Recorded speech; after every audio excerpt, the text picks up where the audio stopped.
level 100, or I am 165. So I Wow. literally jumped up 1,000 spots. They kicked 1,000 people What's off. The leaderboard. good? Wow. Yeah, yeah.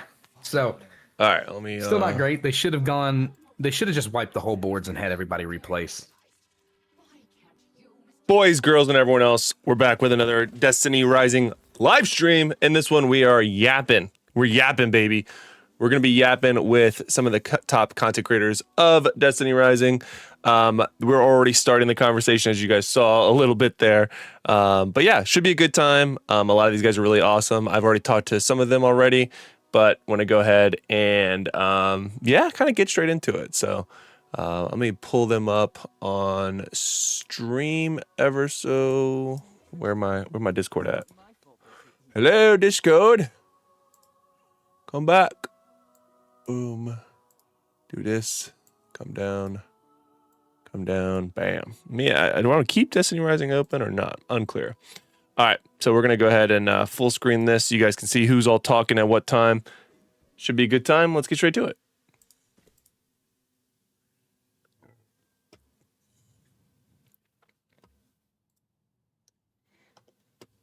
And I think I should repost this in the official server as well. Well, y'all. Oh wait, I'm not even streaming to Yeah, YouTube. I would say official servers probably. Yeah. There we go. All right, you guys in the chat, can you see everything? Well, let me know. All right. Well, go live. Yeah. Yup. All right. Yerp. Yeah, I'm live now. All right. Going live. Everyone's live. Nice.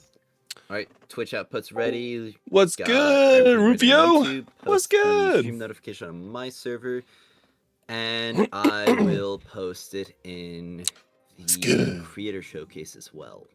So we're going to be Yeah, good yapping idea, good idea. with a lot of the good content creators here talking about Destiny I Rising. really wish there was an Should be a easier good way to time. get share link from YouTube. Yeah, something that I don't I know, like you about gotta go YouTube to the stream links is that like the arrow and thumbnail the- is different size for YouTube for some reason. Trying to figure out how I can fix the camera. The But I'm doing stream well, on man. YouTube. Thanks for asking. Yeah. Wait, are they different size? I never noticed. In the what's it called? In the embed, it cuts off like, the edges. I see. All right, well, welcome to the stream, everybody. We with the subscribe and earn drops to Duolingo. What? Oh yeah, I saw that. You could get some jobs to Duolingo.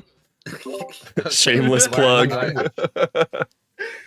All right, well, I think we're still waiting on Angel, but that's fine because, I mean, we need to give some people some time to pile in anyway.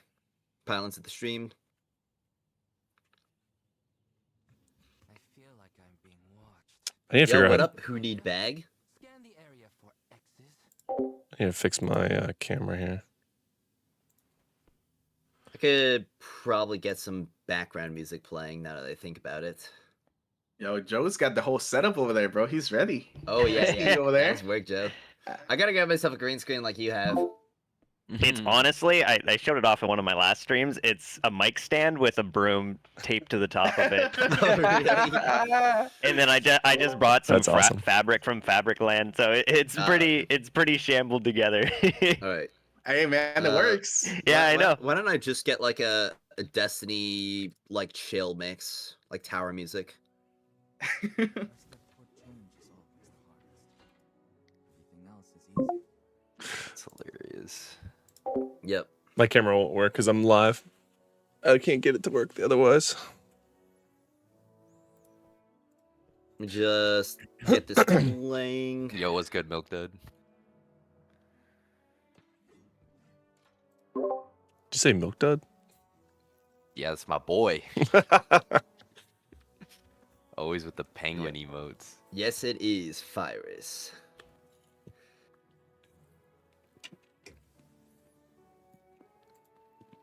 I wonder if it'd be possible to like combine all of our chats into one. If you're on Twitch, there is. You can collab. Yeah. Yeah, on Twitch Oh, you okay. can. Yeah. Who's on Twitch right now? I'll add you to I the am. collab. Okay. I'm too. I am. Yeah, unknown Yeah. is. I think Joe's probably on I Twitch think as the well. music's a bit too loud. I am. Yeah, let me I hit mean, with the it's Just, just- collab. Sirius, I see you over there in Virus's chat. Good morning. Yeah. And thank you for literally spending an hour and a half watching that entire video. You are a goat, dude. What up, Jeffrey? Good to see you, bud. All right, here I we should go. probably pull there's up more story. Virus's chat because it's probably it'll probably be the Let's biggest one, see. obviously. All right, Yeah. Misery.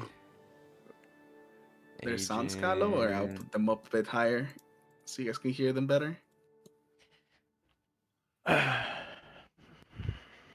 Yeah, stream together. Get started. I sent Misery, Agent 1. Who else am I missing? Let me know if that's not enough of Why is it, an increase. Like asking for Mike. Put it up a little higher. Okay. Or if I'm too high, let me know that too. Oh, you're too high. No, I'm just kidding. Oh, yeah, oh, yeah. That's good. Too early, Look too at early. how- Surely one of the creators on this panel spent $200 a week on this game, right? Probably value, probably. Not a Me? week. Not Me, you $200 a week total. I probably hit it up to 200 total. I'm pretty sure like buying stream every together. single top up is enough to get to 200, right? Oh, for sure, for sure. I'm not Yeah, sure, 'cause man. there's I'm- the $100, the $50, the $25. Yeah, If you're buying from the store, it should Said be 72. about for it, yeah. Currencies, Yeah. we don't have enough of any of them. Oh, and I've got discuss. Yo, I've got bro. True. what's it called? I've got the wolf skin, so that's like 220 at least, right? She right. Oh, Alright. yeah, that's an echo over here with this. There we go. So I've got a number of different. If I can open up Notepad, yeah, I've got a number of different topics pulled up. I convinced him. Yeah, you did. Leeds. Yeah, I can go ahead and post some of the topics that I've got prepared at the GC. We probably don't need to do this, but should we go through introductions? I think most people Yeah. who are sub to Yeah, most people. us are sub to like each other here, Yeah, but yeah. Yeah. Also, I I'm- send out the collabs for everyone on Twitch, I think. Would that like I pop up in a clicked it, but it notification? didn't work because apparently I gotta be on Chrome to do it. Oh, what? You want me to resend it? That's crazy. Oh no, yeah, he just told me to get Chrome if I want to do the Just do collab. better. Where would I find it? It's Alright, in where your would I Twitch find it? dashboard. You have to be on It should be- like you can't be in your I'll stream have to be on, manager. like, yeah, Chrome, I yeah. see it. Yeah, it's not letting me set up. We probably should have done this beforehand. I didn't. I just thought about it. Technical Yeah. difficulties, chat. Apologies. Yeah. First day out here. Professional streamers, everyone. Yep, This is professional what- streamers. This Yeah. is what Netties has to deal with. This is what Netties has to deal with. Yep. But feel free to add any topics that you guys have like prepared or thought up that I haven't listed in the GC. All right, let me Bet. see. Mm, And this isn't in any particular order either that I put it out. We can do it however. Mhm. So if we get to like the end of one topic, then we can move on to whichever other topic works. What's good, handsome Sammy? ¿Cómo estás? Estoy bien, ¿y tú?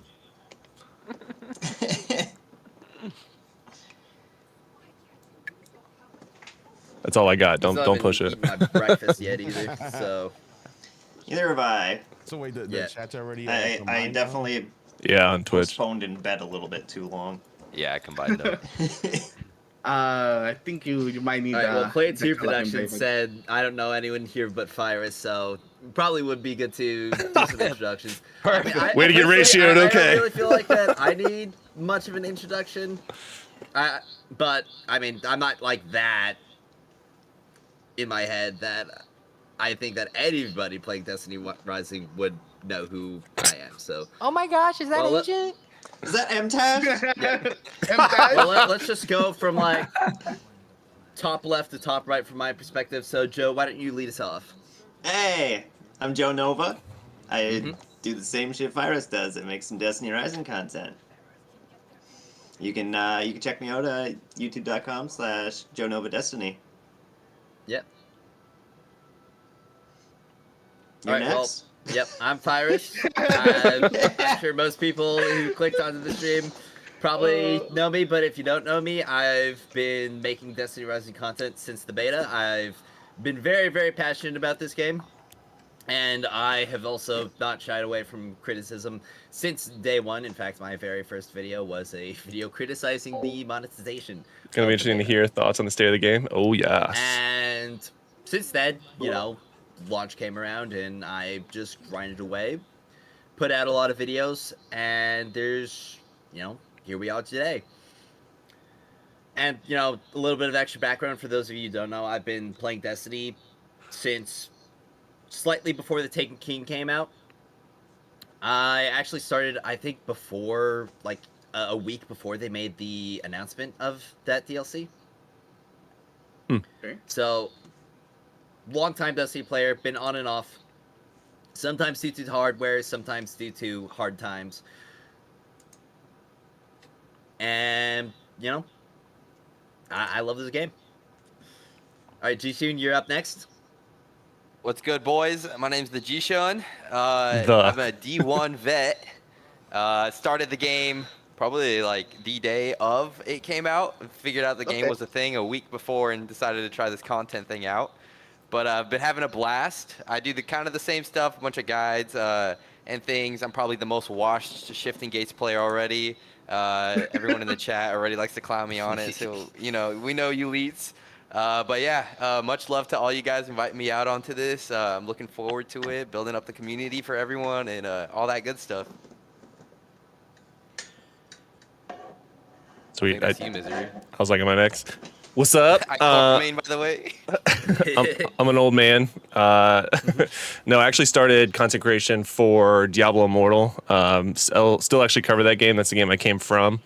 Yeah. So What? you're actually going to have a little bit of some extra insight onto some other stuff that NetEase has gotten their hands into. I was wondering if that was going to come up, but yeah, I do. Almost definitely. Almost definitely. Like, pretty much as soon as I heard about your history, I knew that you would be like an amazing addition to this podcast. Well, I appreciate that. But yeah, so Destiny, I covered Diablo Immortal for going on 3 years. I found out Destiny Rising was a thing because I got the notification on my phone that it was now live. I heard of the game in general, but didn't know it was actually coming out that quickly. And then I played D2. I'm kind of a Destiny baby as well. I covered D2, or played D2 as like in, I guess, high school technically, or early college. Like when it first came out. Whatever that first expansion was the raid that I did. But outside of that, yeah, loving the game. The community is awesome. I've been very open that I do not know it all, nor do I claim to know it all, but I'm happy to learn it as a group. The community's been fantastic in that aspect. All right, Angel, you're up. All right. I've learned a lot more Angel, philosophy for business. As you can see, it was with DR with decision, so I wonder how it will function long term. Yeah, that's fair. Content creator in the spaces of like the Wolfie! car racing. What up, Wolfie? Very early #1 stream. player in the world in Disney Speedstorm. I'm climbing up the leaderboard to Sonic Cross Worlds. I'm a leaderboard climber, and I'm climbing the leaderboard in Destiny Rising too. So whatever game I touch, I'm a pretty good player in it. Nonetheless, I've been a Destiny player since Destiny Alpha. I'm a Twitch partner, YouTube partner, Kick partner. And yeah, I'm just ready to talk about this game and the state of it and what changes you like to see to actually see the game progress and man is humble. Better, atmosphere. He just likes the Lord. Okay. There, that should be better. All right, Oda. Hey, how's it going, everybody? I am Automaton. For those of you who aren't familiar with me or don't know me, I am a Destiny 1 alpha veteran from the PlayStation 3 days. Are the men giving you a hard time, I've been Poppy? around, Nah, just not to yet. date myself, I have been around Nice, a long nice. time in the franchise. I've got over, I think, 4,000 or 5,000 hours in the game in Destiny as a whole, not counting Destiny Rising. So definitely got a lot of experience with the genre and with the game and the franchise. I've been a Twitch partner for years. I've been a YouTube partner as of 3-4 days ago, which is pretty awesome. And I've been thank you. And I've been a content creator on and off. The channel is 10 years I'm old. an Age of Empires this year. mobile CC, so I think just I'm to same give like a okay. idea of how From long I've Company been since around. I play DR as my It downtime started game, with but anime enjoying it so far. content That's and, legit, bro. some That's awesome. song parodies and things of that nature, and slowly evolved over the ages, and now we're here. So my content lately wanted to has play that focused a game. I lot on wasn't trying to sure elevate the community if I would enjoy voices it. and really Is it a get good your game? all's opinions on things and engage with the community as much as possible to try to hopefully get some recognition of some of our issues. So yeah, looking forward to this talk very much so. All right, and I guess that just leaves me. But my name is unknown. I've been playing since Destiny. Would seem to be handling DR and the- Marvel Rivals the fine. beta, I That's fair, think. It yeah. wasn't really the alpha. So it far, was so the good for beta. sure. Definitely some I kind growth. of got into it just because there wasn't any other games out on the PS4 at the time. That's literally the reason that I ended up downloading the beta. But I just kind of ended up falling in love with the series, and I started making videos on it when Destiny 2 actually came out. So I've been making Destiny content for a while with D2, minus like a year or two break. And so when I saw Destiny Rising was actually announced, I was definitely interested in it. I didn't even make Yeah, Tencent does own much LOL content, now, like, or League of before the Legends. actual release. But with the release, I actually started making a lot more videos. And the sort of videos that I make are like guides and also build type videos.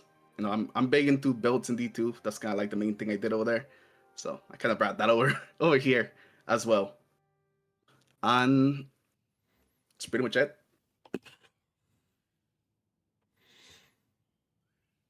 All right. Well, that's about everybody here. Yo, I forgot to Well- mention with my Hmm? racing experience, I'm coming for everybody in a Sparrow racing event. That's all I'm Eh, saying. well, that's if you can beat the cheaters. So they actually did remove a bunch of people from the leaderboards, but it seems like the only criteria was that they removed anybody who had a lower than 2-minute time. Which still makes So- getting which still makes it impossible to beat those So- times. Yeah. Funny enough, they actually fixed the problems last night. And I know this because Ryan and I were doing some testing. Ryan went over to APAC to test out some stuff there. And then in the process of him testing over there, I got on here and was like, I'm going to test on this side. And as soon as I logged on, people were trying to cheat and kept getting kicked from the match. So, Hey, yep. Hey. So it was I like I love that. If I those could summarize things, yep. Destiny Rising, an It was really expansive good. I world was of happy needing to see two, it. but I only didn't having actually one. suffer any So of the cheaters at all true. because it was already Yeah, fixed by the I- time I got on. yeah, I just completely decided to not participate until they fix it. I mean, it sounds like it's good that they like at least put out some kind of hot fix for it.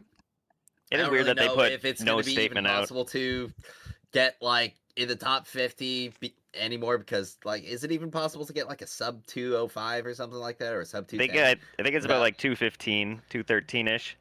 Yeah. Yeah, That's that's gonna be crazy. real tough. All right. Yeah, so my best time was maybe 218, 217. I think Ryan's best time was maybe 216, 215. I think the lowest I've And- seen was 213. Yeah, and I've seen a 210, and I don't know how they did it, but All right. I've seen a 210 that was legit, and that's the fastest I've seen. So anything Okay. below 210 is probably Keep in mind, we Yeah. do get Lot. extra All those boost runs in this are- event from running over enemies. Yeah. So the So- time might be able to get a little bit lower. So what you're Yeah. saying is my best time of 240 is terrible? All right. I mean, Ooh. Damn. Well, you got to remember when we're talking about Ryan, we're talking about the numbers wizard, right? Ryan sat down and got stats for like literally every single sparrow and broke it down. Here's the best sparrow for the best map. Here's where the turning radius is. Like we have all of that stats in a spreadsheet, right? So when I'm looking to figure out which one I'm running on a map, I'm like, hey Ryan, which one am I using here? And usually I've got a pretty good, he's got a pretty good idea of what needs to be done. So So, all right, let's move on. I mean, I feel like we've done enough for talking about the Sparrow Racing event, just because it was a little bit relevant. So, out of all the topics that I listed out, anybody have anything that they think would be good to start out first? Again, it was like no particular order, so. I mean, we can just go in the order. The Okay. order didn't look too bad. Yeah. All right. So I'm So, okay with that. Yeah. yeah, obviously, starting out, we've got probably one of the most noticeable issues that has been occurring in Destiny Rising, and that has to do with the player base drop off and subsequently the viewer base drop off. Yeah. Amen. Amen. Yep. I mean, I'm pretty sure anybody making content related to Destiny Rising who isn't named Azcross is noticing the very, very steep drop off in viewership from even like the first couple weeks of season 1. And by very steep, I mean like it's close to 70% or more. Yeah, I'm noticing I think it's about 50% on my end. Yeah. To be fair, like a lot of the drop off is after like the first few weeks of like launch hype, but you can still see Yeah. like it's still slowly declining over the last couple weeks as Yeah. well. You think there would have been at least some sort of spike with the new character announcement, but Yeah, but at it's least on just- my it's end, still I didn't flat. see Yeah, anything. it's still flat completely. Maybe once she's actually out, but I don't know. And some What of do that you- is what do you guys predictable. think? Some of it's predictable Sorry, go with ahead, like Desiree. any new game when it comes out is going to get that massive spike in the beginning of the hype, and then it's going to fall off. So like it's yeah. just it's the concerning part, which I think we're all agreeing on, is like where is it stabilizing? Like where is that new baseline? And I was surprised. I did a video covering the first, I guess it was 3 weeks, technically not the first month coverage of or like revenue earnings. And I also I had a contract where I covered, what was it? Warcraft Rumble. So that was another not Blizzard, excuse me, but Activision game.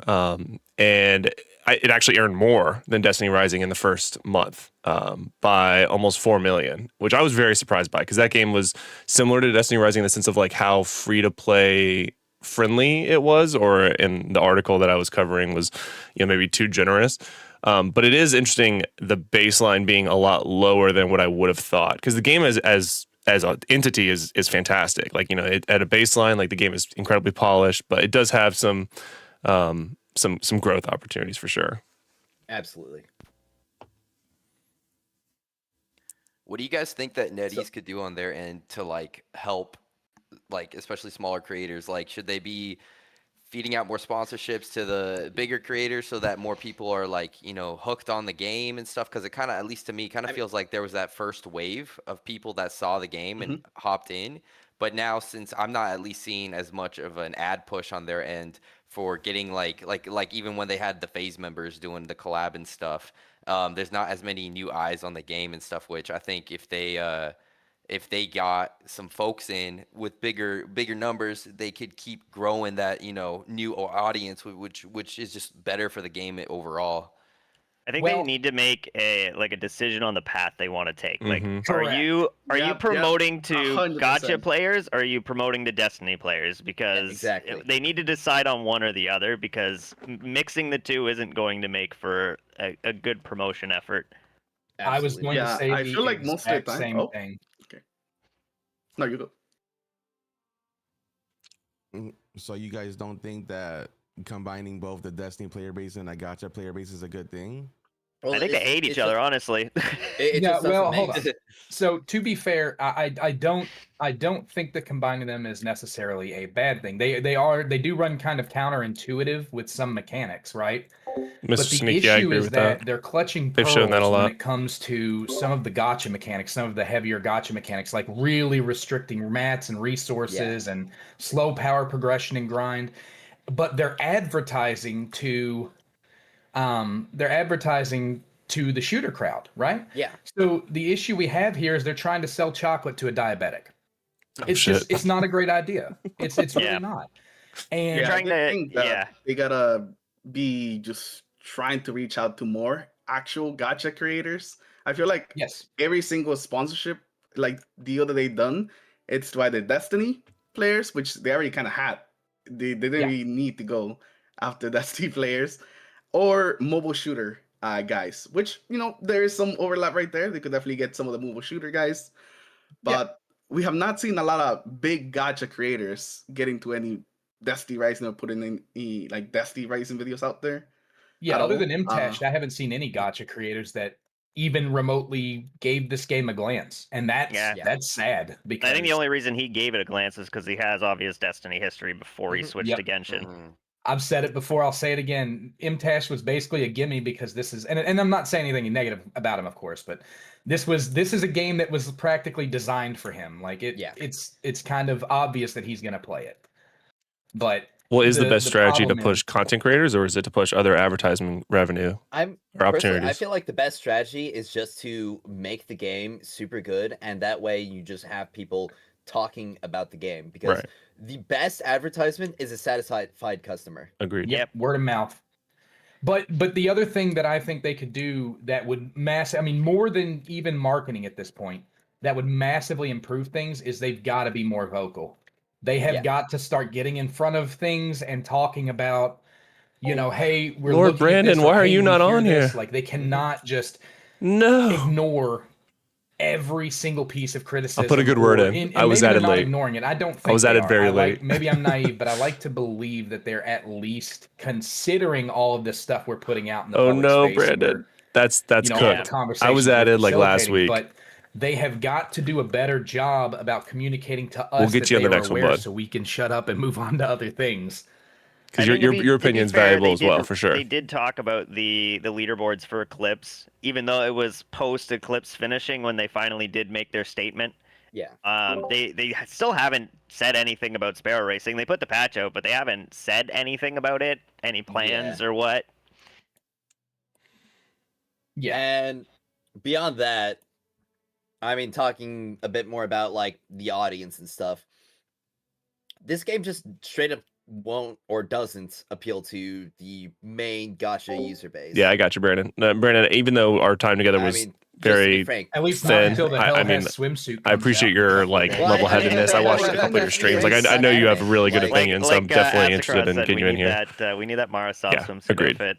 Then we'll start getting some players. Toads my goats, bud. Yo, so I'm not really like diverse in the gacha market, but is that really what the catch is for the gacha games? Is Pretty that- much. It is. Yeah, pretty much, bro. Pretty much. I tell you what, hey, Anime waifus. go play some ZZZ real quick, and then You must corrupt my mind, aren't you? Gooner bait, man, Gooner bait. I do love ZZZ though, just to clarify. I'm not a hater. Someone in another chat thi- said we need these first descendant skins. I'm just saying I wouldn't be opposed to a maid outfit for Gwen. That's all I'm saying. all right. I said Well, gothic.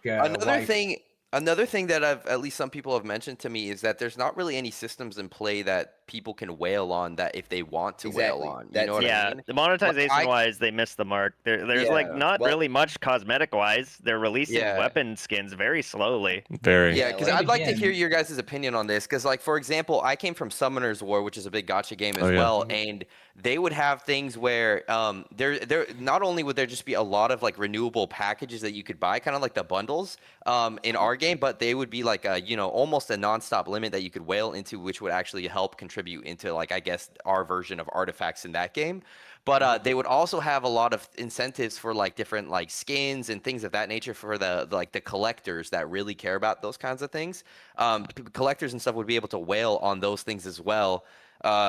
And I just kind of want to know what your guys' opinion on, like, do you think it would help the game if there was more systems that could allow people to whale if they want to, or do you think that would drive away the more free-to-play friendly crowd? I feel So like it here's- would try to drive away free to play friendly, or even like the low spender crowd, regardless, just because they're gonna be like, oh, okay, well, I mean, I'm stuck here in this stage of progression, and I quit Mr. smoking. Thank you for Moneybags the follow, over bro. here got every single character maxed out. Welcome to the community. Yeah, it's definitely a slippery slope, and I feel like we saw it in the beta with how the black market ran during the beta, where you could just infinitely refresh the entire store and purchase much. everything you needed to Yeah. max out leaderboards instantaneously. People weren't happy about it, and they changed it in the full version. So it's a weird slippery slope where if you start giving people the resources to just buy the exotic clusters, like we're gonna see some issues probably. Well, like there's a Absolutely. few different strategies they could do. So like again, I came from Diablo Immortal, which is heavy pay to win options. You can literally just dump a whole credit card and cap it to get enough power and just be infinitely stronger than anyone else. Or there's like Call of Duty Mobile, where you literally it's more skill based, but there's a plethora of different tiers of like cosmetics you can buy, and people still drop $300 on a pull just to get that really fancy skin. I think either way, they just, I think it was your original point, Nova. They just had to pick what they want to do and then just commit to that strategy. Yeah, I mean, if frankly, they I wanted feel to- like going cosmetic only is going to be the best route for monetization agree. going forward. Yes, They I want to agree take as a well. route from Bungie. Just start charging people for some fancy ass emblems, and they'll start making some real bank off emblems. So Yeah. so True. here's the real problem that we have here. Like, because it's not as black and white as I'd like it to be. But the problem is a situation of identity. I think we need more whaling options, but the real question is, how is that, like, the I guess we have to look at the root of why it's not in there, right? And the reason that there's not more whaling options is because they want this game to hardcore appeal to the audiences that are not gacha players. Yeah. But they want Yeah. the gacha players to cost. So they want gacha player money, but they don't want gacha player uncaps. If that makes sense. Like they Yeah. want they're putting restrictions in that aim to make it fair because they don't know what they want the game to be, and that's a huge problem. It's the reason that I made that entire video where I said, "Here's what I'd do," right? Because they have to pick a side. They can't keep Mhm. straddling the line. And if they continue to, it's only going to get worse because right now Destiny 2 is in horrible shape. I Oh, mean, yeah. it's the peak cap, and I'm not even trying to hate on the game. I've put probably, oh god, not even counting the hours. I every single time there was a season launch, I would put $100 to $200 in for cash shop items, right? Every single time. Damn. Oh yeah. I was a big spender over there.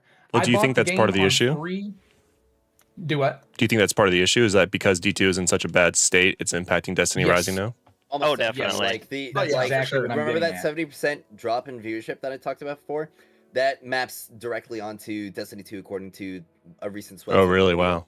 Yeah. And I'm not going to lie, right? Because the thing is, this is the other thing. It's turned into a situation where the D2 creators nowadays, a lot of them are just saying, if you don't like it, leave. Stop coming in and complaining. And I can get Ugh. it because it's got a grate on you when you've got.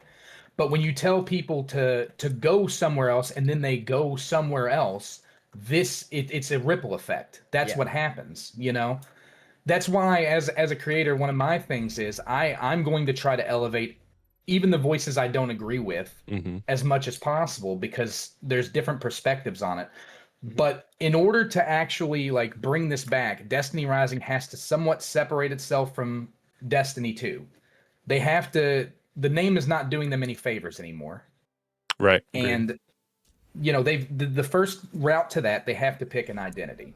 If they want to be a looter shooter, be a looter shooter. But you have to commit to it. And Yeah. that's just my opinion, but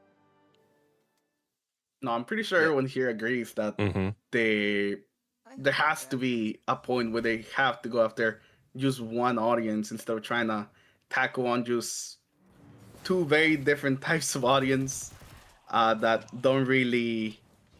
Neither of the audiences are actually getting what they want. Yeah, and they put themselves in a weird place because basically everyone I've talked to has either said one of two things. They've either said, "What the hell is Destiny Rising? I didn't even know there was a new Destiny game," Hmm. or B, "I'm never touching a gacha game. I just hate the monetization system. I love like the game looks fun, but I'm not touching it because I don't think the monetization system is good." So we've talked a lot about like, you know, I think we all agree that there's an identity problem. What identity do we think is best for the game and the community based off what we currently have? Looter shooter, 100% the looter shooter. Yeah. identity. Yeah. I feel like we're all gonna say that because we all 80% don't like or the more gacha of- system. Yeah, 80% or more of this audience is Destiny players. Yep. Whether they're like Destiny players and gacha players, but predominantly like they're Destiny players or previous Destiny players. Yeah. So So what? that's the here's thing, what's- like my they've made Bungie has shown that Destiny is a profitable series, and you've made almost a better Destiny than Destiny currently is. So you could definitely some way make it profitable without making it a horrible gacha system. Yep. And Right, what's right. going wrong? Somebody asked in chat too, and I'm not fully aware because I haven't played Destiny 2 in probably 9 years. What is wrong with Destiny 2? Like, what is all the Destiny 2 Okay, bad about? Where to I'll start? speed That's run a you. whole separate video. That's a very long discussion. Yeah. Give me the I'll try highlight, to high level. summarize. They Go ahead. created this thing called the portal that basically takes every activity and puts it into one thing. Okay. And they made gear for that portal called Portal Gear, and that is pretty much everything that drops. They lowered the power grind to like +1. Now I think it's up to +3 or 4 light per drop, and then they reset everybody back down to 10 light, and the cap was 450 for a while. Now it's up to 550. So it just the gameplay's monotonous. 90% of stuff is basically sunset, because if it's not in the portal, you can't get power gear from it. So that's the real problem, is they basically did a soft reset, and people are just not pleased. Also made everything way too fucking difficult. Yeah. Yeah, the activities are no longer enjoyable. Yeah, I just literally can't. Like, if I want to grind for power and gear, I can't play with my wife anymore. Like, she just going into a grandmaster with my wife. Like, it's not happening. Sorry, babe. I want to play Destiny and I want to feel strong. I want to feel badass. I don't want to have to struggle and fucking sweat my ass off for like 20 minutes straight every play session. Yeah. Yep. Anyways, back to I think we should minus 90 for a +1. Yeah, there it is. That's what I was looking for. Yep. And they just put mandatory deltas into place starting next week. So, that's basically they've made it difficult. That's all. Well, it's more than that, but I mean, even the big, if we were gonna be talking about all the issues, we'd be here all day. Yeah. So I feel like this is a good segue into the next topic, the poor material income / high material cost in Destiny Rising. Oh yeah. That's the big. I just want to see mythic quality materials in basic loot pools. Just make it like a fucking 2% drop chance or something. Anyway, I can sit there and start grinding. Yeah, they gotta rethink the pinnacle system. 100%. I've said it multiple times. There are so if you look at other gacha games, there are say 100% items, right? 80% of those are grindable through, you could use your quote unquote pinnacle energy over there, but you have the ability to gain more pinnacle energy. And 80% of them are grindable. So the only things that really aren't are like the high end talent tree and stuff like that items that you can get 3-4 times a week. Right. Well, they have 20% of the materials grindable in this game without pinnacle, and the other 80 are behind the pinnacle wall. And then in addition to the 80 being behind the pinnacle wall, we get 50% of the pinnacle energy that other games offer, because other games will give you, 240? It's one every 6 minutes. Yeah. So we're getting less. There's more locked behind the walls, and the sources for things are varied. Like if you want to level a weapon in Wuthering Waves, you go to the playlist that drop items for weapons, and they generally drop 90% of the items you need to level that weapon. But if you want to level a character in Destiny Rising, well, now you've got to start with Sheafs if you don't have them, so you got to go to Legacy, and then you've got to go into Chaos in order to get your fruits, and then you've got to go into, you got to go into Calamity Ops and wait 14 days to get some of your clusters, but you need 18 of them to finish. I mean, it's just, they need to take another pass at where things come from, how often you can get them, and how grindy they are, as well as the energy system. I might have a hot take, so please check me. Is it I because? would love to hear it. So no, I'm going to start this hot take with I don't think that what we have is good, right? I'm agreeing with what you're saying, but is it because there isn't a clear end game, and they're concerned that we can just rush and be done with the game, right? So like right now, if we had more ability of getting more resources, are you just maxing out a character, and then what are you doing? Do you think that's their concern, or is it truly just a system that we need more to level up more? I think it might just be like they don't. That is a bit of a concern. And somebody else want to go first? Yeah, I think they just don't understand like the Destiny player's mindset. Like, I want to just have the high level characters so I can play all the different characters, so I can just grind and enjoy the activities as them. I want to be able to play like Eclipse and Gauntlet Onslaught with like a Tal if I want, or any other character. I don't want to have to spend 8 months trying to level up every character to 70k so I can use them in Calamity Ops. I want to be able to play these characters and try them, and I just can't because I'm restricted by all these materials. I don't really think that it's any. What's the word? I don't think it's wrong to just say straight up that having stuff to level up is intrinsically rewarding to most Destiny players. Like me as a Destiny player, like obviously I was a guy who would go for like Triumph Seals and stuff like that. But the collector mindset and just the like having everything upgraded is really, really strong in the Destiny community. Yes. Like there are a bunch of people who will go for an exotic, not because they want to use an exotic, but because they want to have it and they want to have it upgraded. Listen, So they can just feel like that they've done it. as a hardcore, like the only game I played for years was Destiny, right? As a former extremely hardcore diehard Destiny guy, this is my perspective. I want everything maxed so I can literally shit on 100% of content. I want to walk in and glance at a crowd of dregs and watch them die instantly. I don't want to fire a bullet. I want them to die from my aura. Okay? And most Destiny players think that way. They want cool guns. Like it's Sure. nice if it's cool, but we want to be ridiculously overpowered. We want that power fantasy, that god mode. I am a lion looking down at ants type of feeling. And this game actually nails that when you overpower for things. Yep. I've seen. So the only problem is that, like, and this is the biggest thing. Let's say I'm grinding and I want Royal Contravene because we got Hellhest coming out. I don't have the availability, the option, or any of that to actually get that weapon to C3. There's no drivable path where I can get that weapon to C3 within a reasonable time frame. And Yeah, I did the math for it yesterday. I think it's around like 1,600 pinnacle energy to get the materials to my max God. out an exotic. yeah, And and it's- it's crazy. That's if you get That lucky is with wild. photons. and the Ugh. thing If you is, get lucky with photons, because if you don't get lucky with photons, then you have to add on all those black market coins that you have to spend. yeah. I have That's never true. gotten a photon to drop. I have only I've gotten Same. a approximately exchange. one. I bought all of mine from the black market. Same. I think it's what you need 7 to max out. Yep. 2, yeah. 4. Yep. So Yeah. 7 1% chances Yep. per exotic. Yeah, it was. Yeah, it's actually Who insane. was it? Was it you that said it was 66.666% or 66.666 runs? Well, what a number. What a number, yeah. Yeah. What a number. Yeah, they're the bane of my existence. It's not shocking, right? But you know, the thing is, you know, a lot of people, especially if they get a cool gun, like we're not talking about 3 to 5 exotics here. We're talking about 20, and in theory, there's going to be at least a couple more coming Yep. Yep. Probably with next week. each update. We know there's at least one more coming. Yeah. Yeah. So I mean, I don't know, man. It's one of those things. Like you just.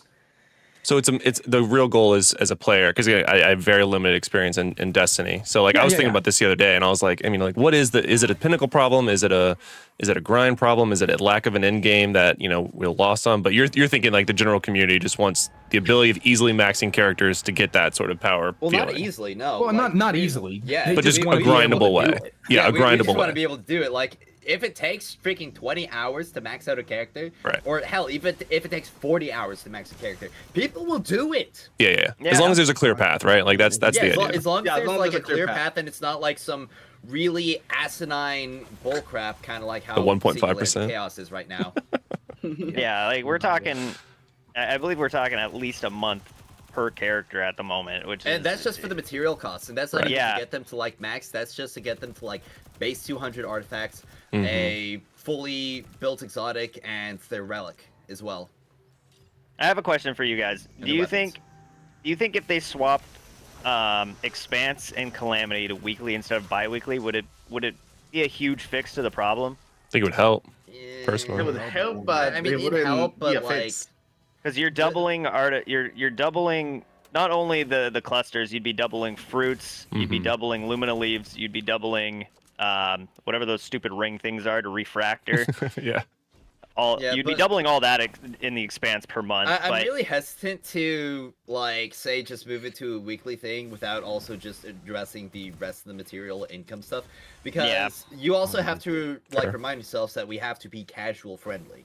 Yeah. Like, I know pretty much everybody here probably isn't a casual player, Nope. but we still want our game to be casual friendly, even if it isn't a casual game. Right. And we want to give them the time to be able to pursue these goals, because if you know, they only have 1 weekend to try this version of the Expanse, and then a week passes, and then it's fully reset. It's brand new stages, brand new modifiers, brand new cards, and maybe even like completely swap their element. They could have been building up, let's say, their Estella for that entire week. Mm-hmm.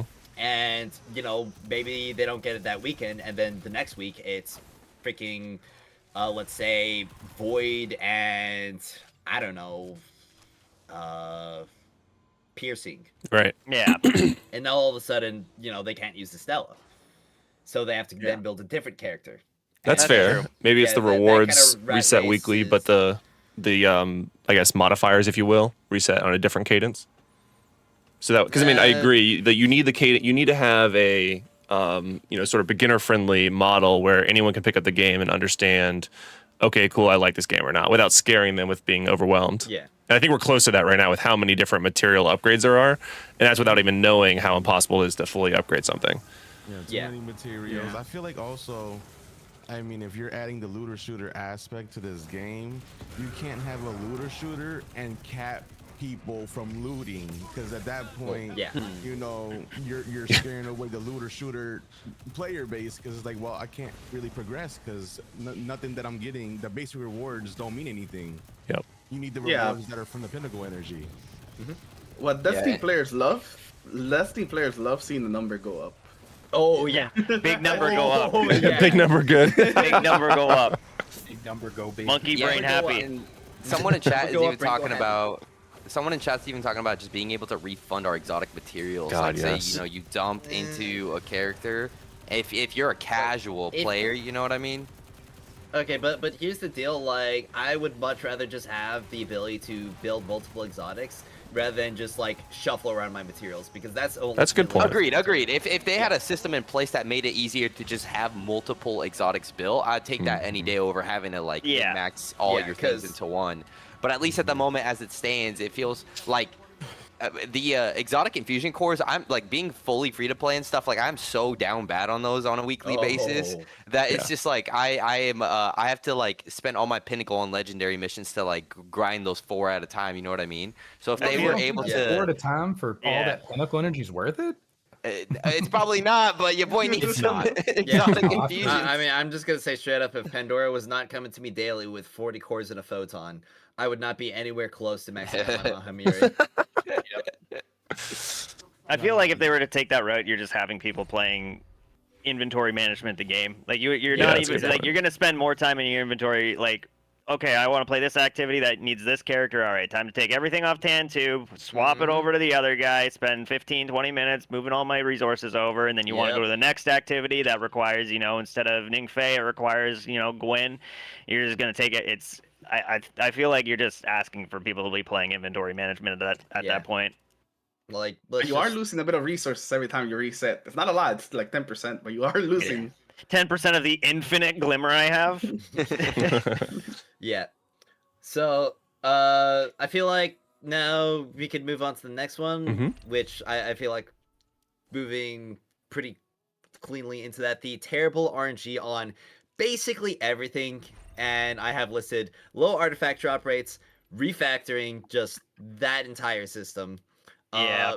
Exotic mods in general, decals for some reason, photons. Decals. Yeah. Decal. The, So- the artifacts are real bad. Yesterday, I think I had a bunch of bonus pinnacle energy, so I had probably close to like 200 pinnacle energy, and I dropped it all in chaos, and I had enough to many you maybe refractor twice. Like when you get to the point where it takes 12, that's like 12 of refactoring it. Yeah, like it's crazy. It's twice on like a base 180. Like as soon as you get to like 190 or 200, like especially 200, like it's pretty much guaranteed that you have to hit that pity every single time. I don't Yep. think I've ever seen somebody with like a base 200 artifact get like it before pity or even get more than a +1 attribute point. It's Yeah, actually it's- like somebody in my server actually did the number crunching, if I can pull that up. I think it was in the Destiny Rising builds channel. If Yeah, I it's scroll insane. up real quick. Oh, yep. So yeah, here is essentially the artifactual essence. I have it on stream right now. To take something from attribute level 195 all the way up to 220, it would take 770 artifactual essence. From 195 to so that's already starting out really good. Like 195, that's a goated artifact drop. The highest I've ever seen like a base artifact drop, I think was 209, and I saw that like once. I've seen like two artifacts that like drops for me above base 200. And they still haven't fixed it where basics are still dropping low, right? Yeah, I it haven't seems like I haven't kept an eye on it. I mean, you say fixed, but that's intentional game design. Yeah. I mean, to be fair, like from my perspective, I'm looking at it as like I get a high one to drop and I start leveling that, and then I farm basic ones so I can attribute transfer over Yep, later. that's the way you got to do it. That's what I've been trying to do. Yeah. But, I mean, it keeps giving me Valiant Veils on my Ningfei, even though I already got that 209 roll. What's everyone's thought on the elemental lock on exotic? I mean, if I could actually grind my exotics, I'd be okay with it.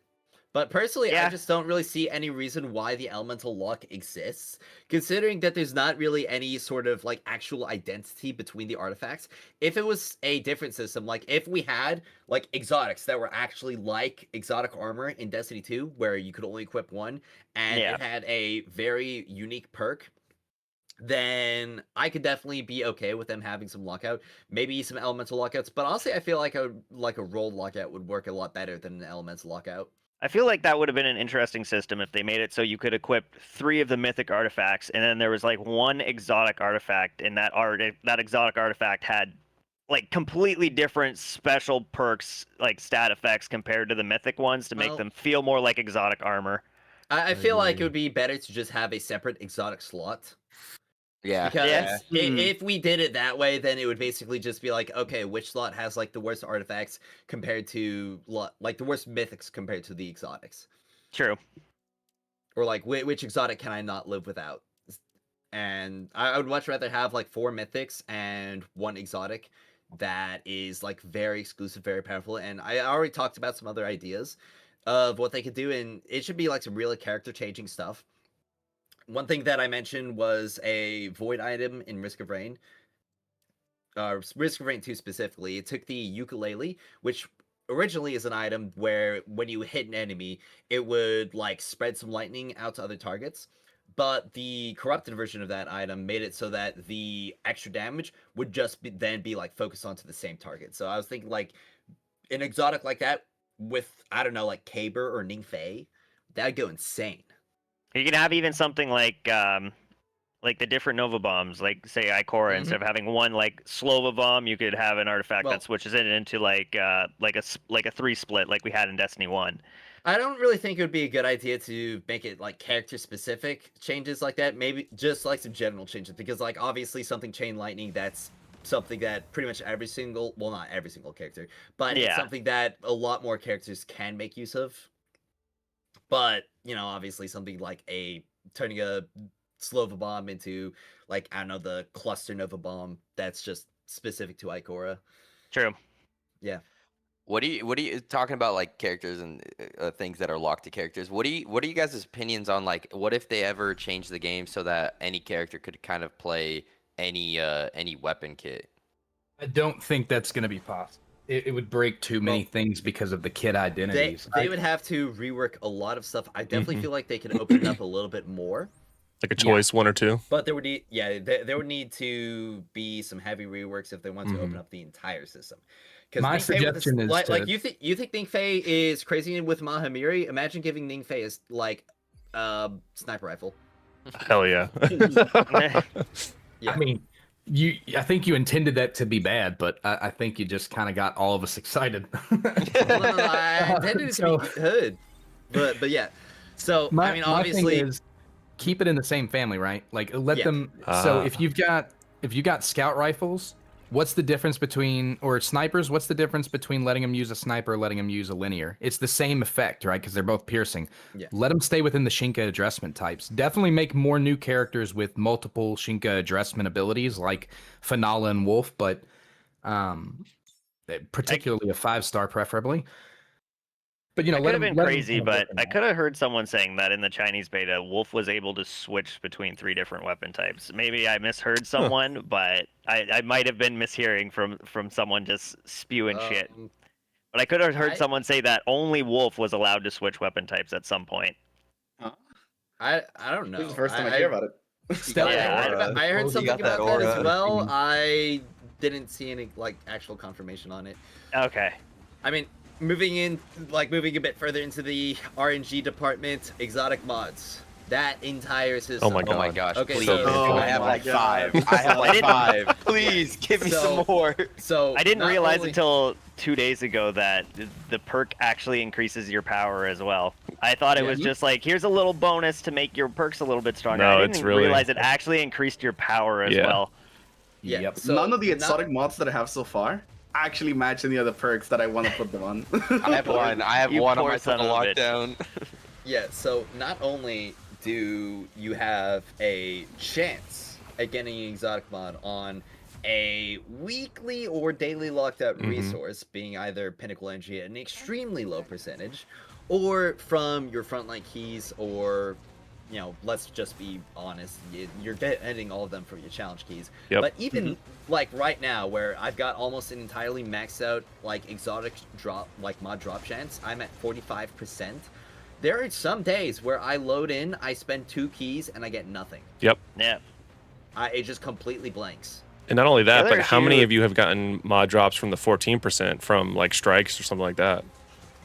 'Cause I've never gotten one there. I think I got one from strikes, but I've definitely gotten a couple. From, I got one frontlines. from my But that's from my if you think Commander you're Ops just lucky. yesterday, but it's Yo, very rare. nice. Like I feel like I've gotten But- more exotics than I have exotic mods. Like the 5% for real. chance is much No, higher for than that real. 14%. I think So, the other like- issue I have with it is that they obviously didn't plan it very well, because there's some perks Oh. that you just can't get there. Like some, like for example, I think it's the Del 3, the Void Pulse Rifle on Tan. The God Roll perk on the 3rd slot, you can't get the bonus for it. The Exotic Scout Rifle ammo mod doesn't roll with that perk bonus. It's impossible to get. Yep, Yeah. I noticed that too. And For I which think that's gun? partly because it's different from the beta. When we played the beta, the mod system was completely night and day from what it is now. I'm gonna be honest, I preferred the beta system I more did, for the I did mods. too. I did too. Yeah. But like right now, we're dealing with one. It's really difficult to actually get your hands on the mod, and once you actually get your hands on the mod, then it's like, okay, did I get the right? Like, let's say you got the right mod for the right slot. Did you get the right perk upgrade? And if you got the right perk upgrade, did you get the right damage Random rolls. increase? Like, Yeah. yep. Did you get the right rolls for it? Because like straight up, there are some weapons where if you didn't get the right thing, or if you got the wrong thing, it's back to the. That's the thing. I feel like even without like for both this and like artifacts and artifact refactoring, I feel like even without like with unlimited pinnacle energy, unlimited resources, it would still take an insane amount of time to Oh, like yeah. farm perfect rolls. So it's like Yeah, it's RNG on top of RNG. yeah. Mhm. And frankly, like I feel like if we could just grind this stuff, it wouldn't be nearly as much of a problem. I'll tell you what they need to do, and somebody mentioned this in that Reddit post that I made. They need to take the exotic mods, put them on front lines as a 3% drop on basic rewards, and call it a day. Do it the same way they do the exotic artifacts in Chaos. Period. Mhm. Yeah, but then I'd have to play frontlines all day. Yeah, but I you got know him one what? exotic from Frontlines, so they exist. Well, yeah, I got 2 exotics from single chest opening. It happened on stream, and everybody was upset about it. You gotta just Yeah. use that fish buff. Yeah, you and that fish Oh yeah, the buff. fish buff. Oh yeah, of course. If you know, you know. So, and you know, after that, I had written decals, and can I just say, like, I love the decal. Well, I love the decal system. A lot of the decals look bad, That's fair. but there are a few decals that look really good, especially with the glows active. Mm. I've seen a But few here's the- people have them on with them actually look half decent, but I would Yeah. say that's like 5% of the time. The other 95% of the time I see someone using a decal, I'm like, you look like you just threw up on yourself. Yeah. That's But accurate. so you have to one get the decal obviously, and they're all single use, and it like if you remove it, it's gone forever. 2, you got to get the rare drop of the exotic decal upgrade. 3, you have to actually have the exotic decal upgrade, actually work when you apply it to the decal. And 4, you have to actually get the decal color upgrade that you want because it's a random chance. Is it Hashtag not worth. I know on the lower qualities it's like a 40% for it to succeed. Is that true for the higher rarities as well? Yeah. So when you get all the way up to getting like the exotic Yes. glows on it, it's a 40% with like 40% chance, and it consumes the materials that you Yeah. use if you don't. Hit it. Okay. I wasn't sure if that percentage got worse as you went up the tiers or if it stayed the same. Yeah. I So just gotta bring in shaders. honestly, let us put decals on weapons as well. Like that'd be so cool. I'm surprised they but, don't. 100%. Very tiny little thing there, and then obviously moving on to photons. I believe we already talked about photons and how Goddamn. bad. Yeah, we already talked about it. Yeah. Yeah. So Those materials. next up on the topic list, I had the very small amounts of content, and that includes the current weapons available for the units. So I feel like the amount of content that we have available right now would have been really good for a month. A month and a half? Pushing it. Yeah. I'm gonna be have completely you- honest. I'm more than happy with the content we have. I think it's Yeah. I think it's a good amount. I like there's tons but of different he's- activities to play. Yeah. The weapons are I- definitely a little bit lackluster with each character only having really like 2 options to use. If we had better like rewards, I feel like I'd be a bit more positive on the amount of content we have available. I can But sit you there get in to the chaos point all day, where man. You get to the point where you've gone through like your thousandth chaos run, and you're just like, man, I am so tired of this. Oh yeah, I think with the state of the materials and the pinnacle energy and stuff like that, like the amount of content that's in the game would be good if we were able to grind the materials to boost our characters up to go for leaderboard runs, because I feel like that's the bread and butter is the leaderboard runs, the calamity ops and stuff like that. But we don't have the resources to get these certain characters up there. You have to pick and choose. And obviously beyond that, I had listed the amount of weapons that are available for units, because straight up there are only like 1 to 2 weapon options, and oftentimes one of those 2 weapon options are just completely bad. And it's even worse when you've only got 1 weapon option on a character and that weapon is bad. Yeah, I think Intel Ikora. only has 1 hand. There's Ikora. only 1 mythic hand cannon, right? Way. Yeah, there's one. Like Xuan Wei, Atal, just like straight up do not have good primaries. Wolf has like the biggest 5 out of 10 primary in the entire game. Ikora. Ikora, No, Sisterhood of don't Boinks. diss Ikora that the GL, goat. man. That GL puts in work. Okay. I can't tell if he's serious. Present fleet. I am 100% serious. Oh, man. you To be are? fair, Okay. I recently ran a legendary campaign with like a 70k Ikora, and I was like, man, this actually slaps. I'm going to assume you borrowed that 70k Ikora, right? We got the fucking bonk emote showing up in chat already. All right. But yeah, like we just need more weapons for the characters in general, Yeah, I especially feel like when that's they're an issue locked. that's gonna like- go away as we get more Yeah, updates. So it's a temporary issue. Yeah, Yeah. it's a temporary issue, but like when we have characters, it really sucks to just be like this long into a patch and we just got like no weapons across any of the things. I think what increased that issue as well is the fact that we know that there's weapons that they could have been putting in stuff and they Yeah, didn't. Like, like they exist. the raid weapons for Eclipse, the bad juju for the Morgan's prey event. I mean, and there's also I'm just willing to straight bet up a we're bunch gonna of see weapons that. there's straight up a bunch of weapons that are in promotional material that just aren't in the game. Like Mhm. if you go to the claim menu right now, you will see Wolf holding an AR that has not appeared in either the alpha, beta, or launch of the game. Yeah, where's all our guns? The at, question, yo? though, is that Where's the Void auto rifle? Is that an actual like, is that an actual mock-up or is that just art? Because the question is it an actual thing from the game or is it just something drawn? It's a 3D render? Interesting, interesting. And yeah, But time yeah, loss. We did talk about superposed photons. So, I feel like we went through that. You know, decent pace. The talk about the amount of content weapons available. I mean, it's a very self-evident issue. Yeah.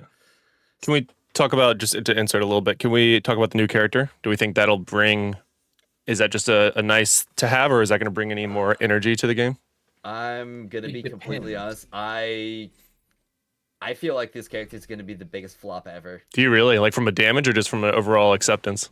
From an overall acceptance, because this is a game with Ningfei in it. Literally. And we saw that Ningfei trailer. agenda is real. She had 0 movement abilities. She is Arc Estella. She will move like a brick, and it doesn't matter if like she hits like a brick, because like that's gonna be doubling up on Arc stuff. Like you'd probably just be better off running 2 Ningfeis like a Tantu or an Umeko in the upcoming Calamity Ops. I mean, she's probably gonna be good in her own expanse. If I don't you know. understand why they did 2 summoners back to back. Yeah. Yeah, that's crazy. Yeah, And the other thing is that she is using very, very uncommon weapon types for like Oh meta yeah, units. for sure. I mean, for one, like brand new weapon type bow. So nobody's gonna have any bows, and very few people are going to be having. Well, I say very few people, but there aren't going to be as many precision mods rolling around in people's inventories. Agreed. So it's going to be a huge investment to build her up, especially especially when there are other characters who will probably be able to deal with piercing Sheikahs. She's going to have to do some like really, really crazy stuff, because if all she does is like buff damage, Yeah. or like have crazy good clear and buff damage, like people aren't really gonna need that, especially if you have to like relent on being able to break more elemental shields, or relent on being able to like run 2 Ningfeis. Because like right now in the current Calamity Ops, people aren't even running Estella anymore. They're running 2 Ningfeis and a Yola or a Gwyn. Yep. So were bows good in D2? Like, is that going to be part of the issue at all, do you think? I mean, They were never really that great, unless I think they were more fun than great. Okay. Yeah, well, there's been a few great ones like Le Monarch and a few others, but Trinity Ghoul, which is coming to this game. yeah. But to be fair, like every character can do chain lightning, so it's like, what really is Trinity Ghoul bringing to the table here? Exactly. Like Trinity Ghoul was great before we had like every single character and ability being able to clear an entire room with red bars. Makes sense. Yeah. Yeah, and we already have similar stuff like that in Destiny Rising. I mean, Ningfei is literally just risk running the character. He really is. Yeah. Yep. Man, that's the problem I have, is I want to run Calamity Ops with Ningfei, but I don't have, there's not enough, energy and mats to get them up there to power. I mean, I feel like we can just like go to this topic, because I mean, we're already talking about like, quote, the Ningfei agenda and future metas of this game. Like, frankly, I don't really see how they can move on going forward with like the current endgame setup, because it's literally just going to be like Ningfei and whatever character fills the other side of what's needed in the Calamity Ops. I agree with that. Someone's saying they have footage of a wave-frame grenade launcher with Ikora. Oh yeah, that's from the beta. It was usable it was usable in a what's it called? I don't remember that from the beta. It was usable in a character trial. Oh, It interesting. was either the character trial or the tutorial. It was a waveframe grenade launcher, and I believe we also like saw some knowledge about the Foundry, and that's some spoiler stuff. If you know, you know. Yeah, I think a waveframe for Ikora would be weird, especially if you have to deal with flying enemies. Well, actually, the waveframes in this game, they will have like impact detonation. Oh, okay. All right. From what I've seen, every grenade launcher has impact detonation built in. Ooh, I like that. So like even if it's like a wave or something like that, it'll still, if you hit them directly, it's still gonna blow. Yeah. So But the main problem is, one, it's like currently it's a gacha, so they can't nerf Ningfei. But Right. the other issue is that even if they could nerf Ningfei, if they did nerf Ningfei or they nerfed his weapon, that is going to cause such an uproar, especially right now, because Yeah. everybody knows how good he is. And I'm frankly convinced that everybody who has Ningfei, unless they absolutely hate him, is probably building their Ningfei right now as we speak. Oh, totally. I'm and what literally did I doing say it right during now. the beta pie? I said, one day people will understand the I think- Ningfei supremacy. I think the bigger issue is that every single activity for endgame materials is built around speedrunning. There's no Mhm. survivability There's no activities. endurance content in this So game. Cries and Yolder. all of the movement characters have a huge advantage at the moment. There's nothing to say like an activity where Tan2 would be amazing because he has it would allow him to survive longer than any other Mhm. character. Or like a Yolder with her insane defense or healing. It's basically just like go fast or don't get anything. Yeah, I mean, like, even in the current expanse, the current solar expanse, which is heavily shielded towards Estella, they've got ability cards, they've got, like, freaking multiple spots where you can you're literally just standing still on a plate or defending an area, like, you're not doing any movement whatsoever, and Ningfei's are still gapping her by, like, an entire minute or more. Oh yeah. I'm literally doing it right now too. Yeah. On Ningfei. I mean, even in the Void Expanse. This like, there's man. a Ningfei topping the leaderboard in the Void Expanse right now. Yeah, I think that's Clay. Yeah. Yeah. Like, Yeah, that's frankly- insane.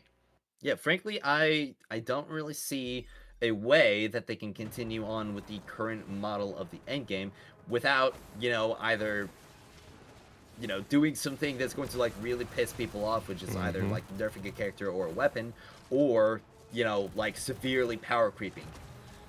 Agreed. I think Both there of those things would immediately kill the game, like, straight up. Like, I think their other main option is just adding in other endgame activity Yeah, requirements obviously, besides like- speed running. I mean, that's what happened in Wuthering Waves. They had primary content, which was essentially just like, how fast can you clear the boss?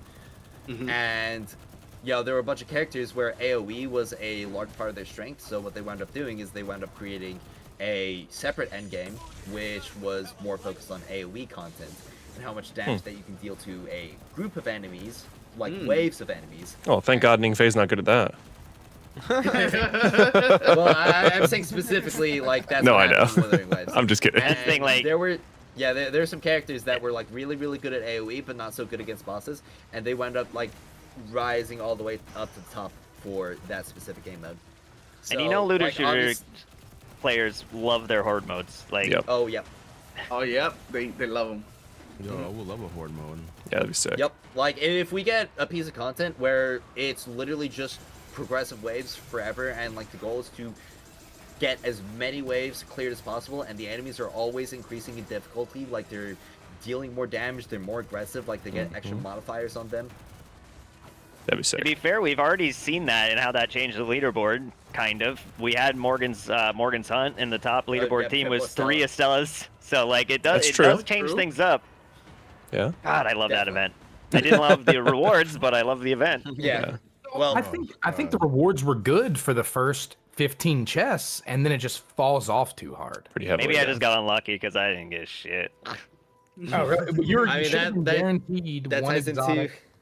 into another topic that I had, which, skipping back a little bit, talking about the terrible event rewards. Yeah. Yeah. I mean, think like Morgan's was close, but Yeah, Morgan's was the Yeah, closest Morgan's we was got close. to good event rewards. It was a step in the right direction. Yeah, it was a step in the right direction, and then immediately after we get 12 artifactual essences and essentially 10,000 glimmer. Yeah, I yeah, could not like, believe like that two was basic actually there. flames from Morgan's Prey. Yeah. Like How it's much not glimmer do even we get it's not from even the a Go-Go's significant game? amount of glimmer that would be like, okay, you know what, like it's a free material, but they're giving people so much of it that it's gonna make it so they don't have to worry about grinding it. It's 10k. That's Yeah. 2 basic claims in Morgan's. It's less than 2 basic claims in Morgan's Prey, right? Because 2 basic claims in Morgan's Prey gives you 13k. Yeah.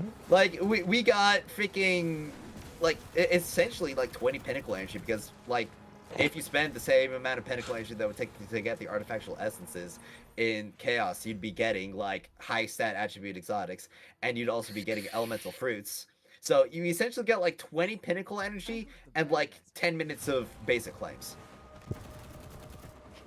Yeah, this Yep. event really showed like To be how fair, the much they improved. The improvements exo- have to be in the events. I believe there's supposed to be an exotic sparrow in that shop Yeah, that's there is going to supposed go to in be. later. Yeah, that's going to go. Yeah, it goes in but- next week because there was some type of glitch with the way it was rendering or something. I don't Yeah. remember. Interesting. Yeah, but even so, like, just it's like one reward for an entire event slot. Because it'd be different if this was like an event that was running alongside like a bigger event. Like this was a side event.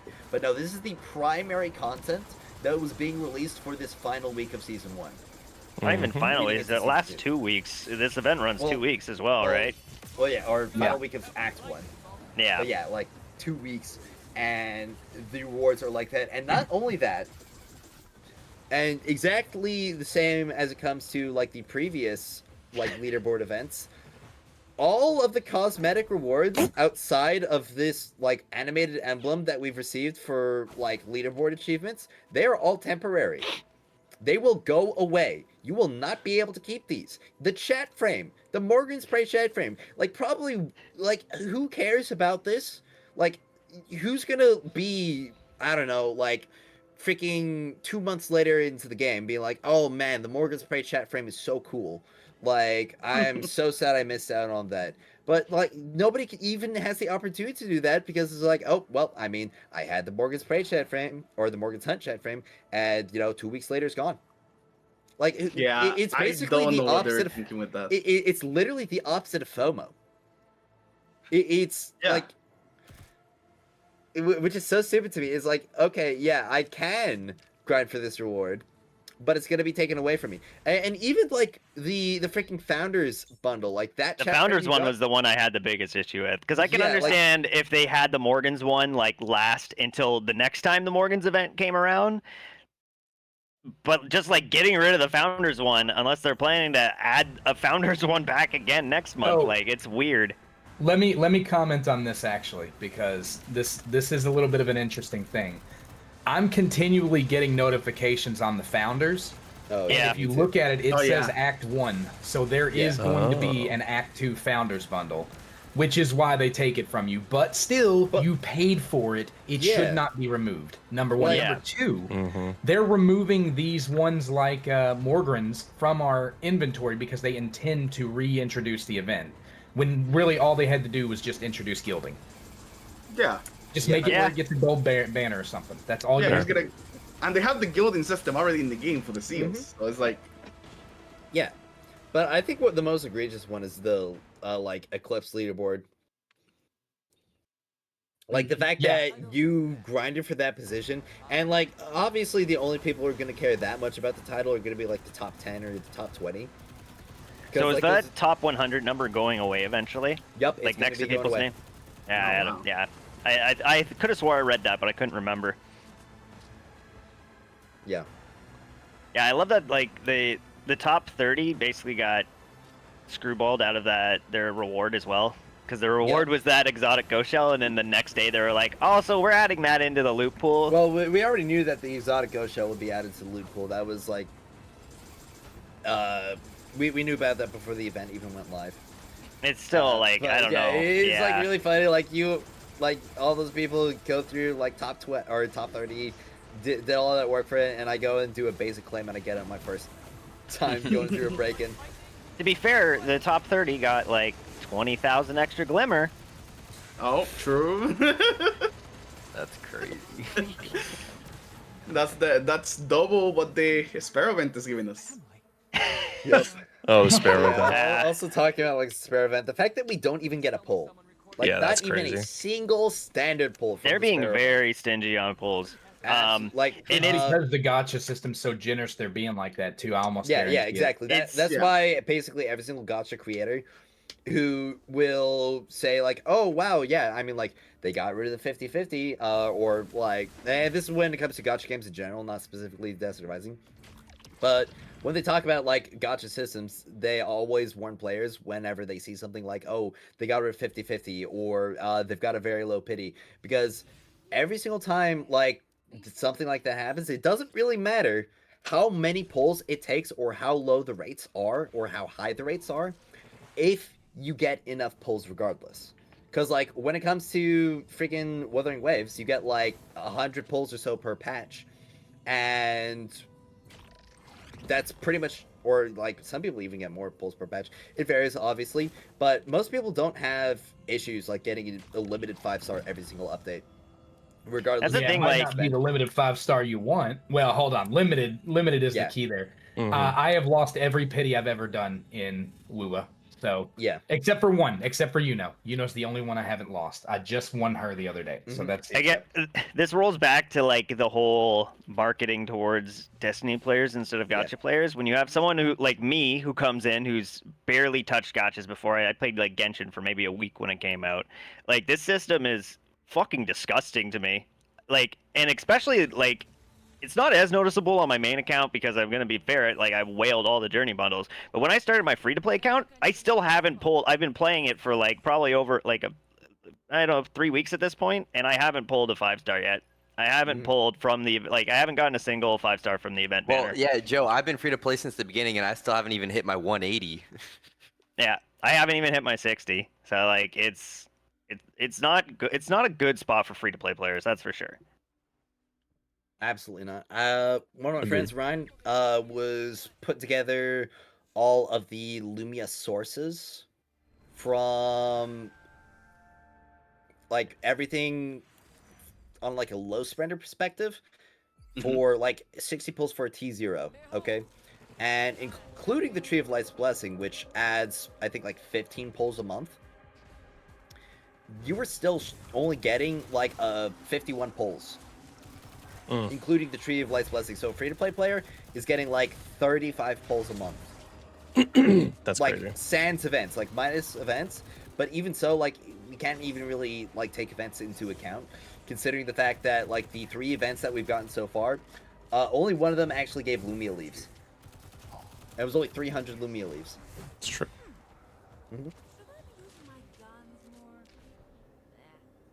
Yeah, the fact that the Tree of Blessing also doesn't even give a pull a day is it's something else. Yeah. Yeah, at least But like if give us a Pokemon can let me open a banner. pack of cards every day, I think this game can let me get a draw every day. That's a good comparison. Yeah. Yeah, I mean, Yeah. one draw a day is not gonna hurt anybody. Mm-mm. I mean, it's still 2 months to a I mean, fucking I will guaranteed, say, but like, compared to other gacha games that I've played, the polling system is actually decent. It's pretty good, actually. And That's the I've thing, when mentioned this, I've mentioned this before. Like, the polling system in Destiny Rising is actually pretty good for like a low spender. Mm-hmm. However, it also kind of just ignores like all the other stuff like over here when it comes to like the gearing system in this game, and how if you're not like spending money on your keys and if you're not spending money on your pinnacle energy, then you're in like really tough spot. Yep. yeah, free like keys are just Mhm. nasty on free to play. I Yep. can't imagine trying to grab exotics on a free to play account. Yeah, I mean like there are some people, like I had somebody in my chat the other day say they spent like 7 keys and have gotten 0 exotic mods. Jeez. Yeah. Jeez. Yeah.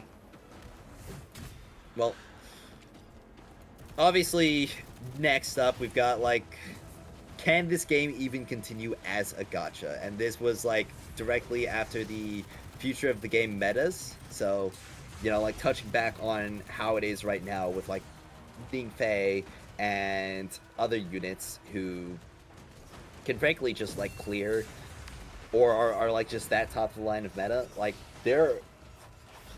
could they even go forward in this game like in a stance where they can actually be selling units as a gacha game with characters like Ningfei? Because I said already, like, they can't nerf him because that would like kill the game. Yep. And they can't power creep him immediately because that would also ruin the game and So- like make everybody quit. So let me ask what you mean. when you say can this game continue as a gacha, do you mean exclusively as a gacha, or do you mean can we improve the system but still keep some gacha elements? I mean, Let me throw my both. proposition out and see Yeah. see what you guys think. And I mentioned this in my videos a lot too, but here's my proposition. Every player logging in, you log in when the banner's live, you get a T0. Period. No ifs, ands, or buts. But to get that T0, you got to complete the character quest. Now every player that plays this game is invested. They're going to log on every expansion. Period. We're going to give you 10,800 Lumia leaves per patch. And the way we're going to do that, because I actually discussed this with some of the viewers, the way we're going to do that is every time you cash Pinnacle Energy, you're going to get Lumia leaves for the activities. As long as you're cashing yellow Pinnacle Energy, you're going to get Lumia leaves that match the energy you burned. That gives you the potential to earn 120 per day, just on energy alone. So there's that. So basically, you can get a T1 and you'll get the T0 for every character for free. Move the cosmetics onto the banners. So instead of just having cash shop cosmetics, put old banner cosmetics into the cash shop, and any new cosmetics, put them in there for draws. And keep the overflow, the talent tree stuff into the overflow crystals in the banner. So if whales want to come in and go to T6, they still got a draw to do it. The gacha's still there. It's still functional. But people who just want a T0 can log in and they'll have their hero, and there's no problems with it. That's just my thoughts on it. Not bad. I feel like moving the cosmetics might be a little bit too, like, because they still need to make money, and cosmetics are a huge revenue source for them. I feel like putting cosmetics into the banner, and I feel like I'm more than happy with cosmetics being the store. Obviously not to an egregious amount, like it's still a looter shooter. I'm going to want to be able to loot some sort of cosmetics, but I feel like some stuff needs to stay in the store. I feel like the cosmetic plus pay to progress route is going to be the best thing going forward. And yeah, like they can keep the gacha system, they just need to make it able to grind for characters. Yeah, I agree with that. Yeah. It's and like there's definitely a market for it, because I've seen it in the community and I've seen it in chat. There's not a market for like this new character coming out, but there's plenty of people who are like, yo, you drop Osiris, you drop Fellwinter, I'm spending my fucking bank account getting that man.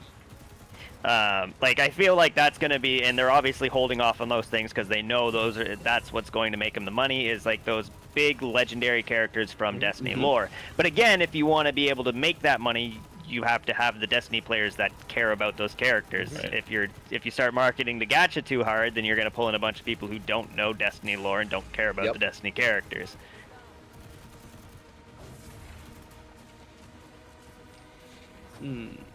So who's Fellwinter? And there we go. We got ourselves a gacha man. All right. He's the hologram on the new character's arm. I got that. Somebody says, isn't CZC, or Brandon Ray 22 says, isn't CCZ having a problem right now with Hoyo trying to force people to go for the new units dropping? Wouldn't that happen to us as well? I'm not too into caught up with the CCC stuff. Anybody else keep up? I mean, like, frankly, when it comes play. to like just pull the new unit for like the new content, that's just gacha in general. Like every single gacha does that. And it really just depends on like how much of a degree it is. Like, from what I've heard in ZZZ, it's kind of like, okay, you pull the new unit and like it's free, and if you don't pull the new unit, then it's like, I don't know, taking a 56k phenol through the expanse right now. No, that's something that's gonna happen with every gacha. It just kind of depends how bad the power creep actually is. Like if we're going from being able to clear the expanse easily to not being able to clear it at all in like one patch, that would be a big issue. Yep. Right. But if it happens in like a year, then probably people won't complain too much. Yep. Well, I feel like we've kind of done the rest on this topic. So next up, I had challenging activities aren't more rewarding than mindless ones. I blew my mind. The second I saw Grandmaster come out and I Oh, saw it yeah. have the exact same loot pool as Master and Strikes outside of key drops, I was like, what? Like, why would I play this activity once I'm out of keys? Like, what's the point of this activity besides the keys? The answer is nothing. There's no point of it outside of the keys. The worst aspect to me of this is the fact that Iron Commander will actually give you more rewards than spending your Pinnacle Energy on a Grandmaster Strike or even a Calamity Ops. Yeah, that's wild. Yep. Especially So you because get they're more requiring rewards. probably triple your time investment. Mm-hmm. Yeah, you're getting more rewards for not playing the game than you are by playing the game. Right, right. At least when it That comes is to the difficult contents, like the Grandmaster Strikes. I don't understand who greenlit this on the back end, because I feel like, and maybe it's a failure to translate between language barriers. I don't know, but when we told them we wanted more difficult activities, we didn't mean for the same rewards, and I guess they didn't comprehend that. I guess Would I you don't know use if your it's a 8 language- Calamity it could Dust very things well to be a max out a language barrier, to be Stella honest. or level They Ning might have just Fei? seen, I oh, would they want it level to up be Ning more Fei hard, because and Ning Fei's about to be not even hella thought, well, busted. if it's going to be harder, we should get On them. the next set of I mean, I feel like what's it's it called common coming sense, out, so I don't know like who the elements that are greenlit coming this. out for the I like assume the it's the same Calamity and all that person kind of greenlighting stuff. the So I would events that definitely they've been focus Ning throwing Fei. out and the Unless you're rewarding interested in the new posts. character, and then she can go for But, her. But I think you know, Estella is about to get I just- sunset to a that- certain that is degree. one of the most But Ning Fei frustrating is going to be things good for a long to time. me is just how unrewarding the high-end in-game is. Because, like, for someone like me, I'm not worried about crushing leaderboards necessarily, but I am worried about crushing content. Mm-hmm. I liked doing GMs in D2, and I like doing hard mode raids in D2. So for me, it's a lot more of a situation where I just really want to focus on that. That's the thing, though, that you have to think about it too. Is like, what was the enjoyment from crushing GMs? Like, was it the exclusive loot pool from GMs? Did you enjoy that GMs had its own special loot pool of adept weapons and nightfall Absolutely. weapons? Yeah, exactly. I loved popping into a GM, spending like 40 minutes on that strike, and coming out with 2 golf balls and an adept. Yeah, like that's the thing. Like we need some sort of incentive. Like either whether it's a different weapon. I'm not saying bring adept weapons into this game. God forbid. But especially with especially with the materials right now, I do not want to throw materials. Love adepts. It'd be nice. Fix the material system. I would love adepts. Yeah, same. The main issue right now is the materials. I don't want adepts if the materials are staying the same. But just some sort of maybe different weapons, better weapons. Well, Harold says Calamity Ops is pretty rewarding. Grandmasters are pretty rewarding. On the first clear. Mm-hmm. Yep. Once you run out of that keys or once you get that ranking Calamity Ops, then you are just waiting for the reset.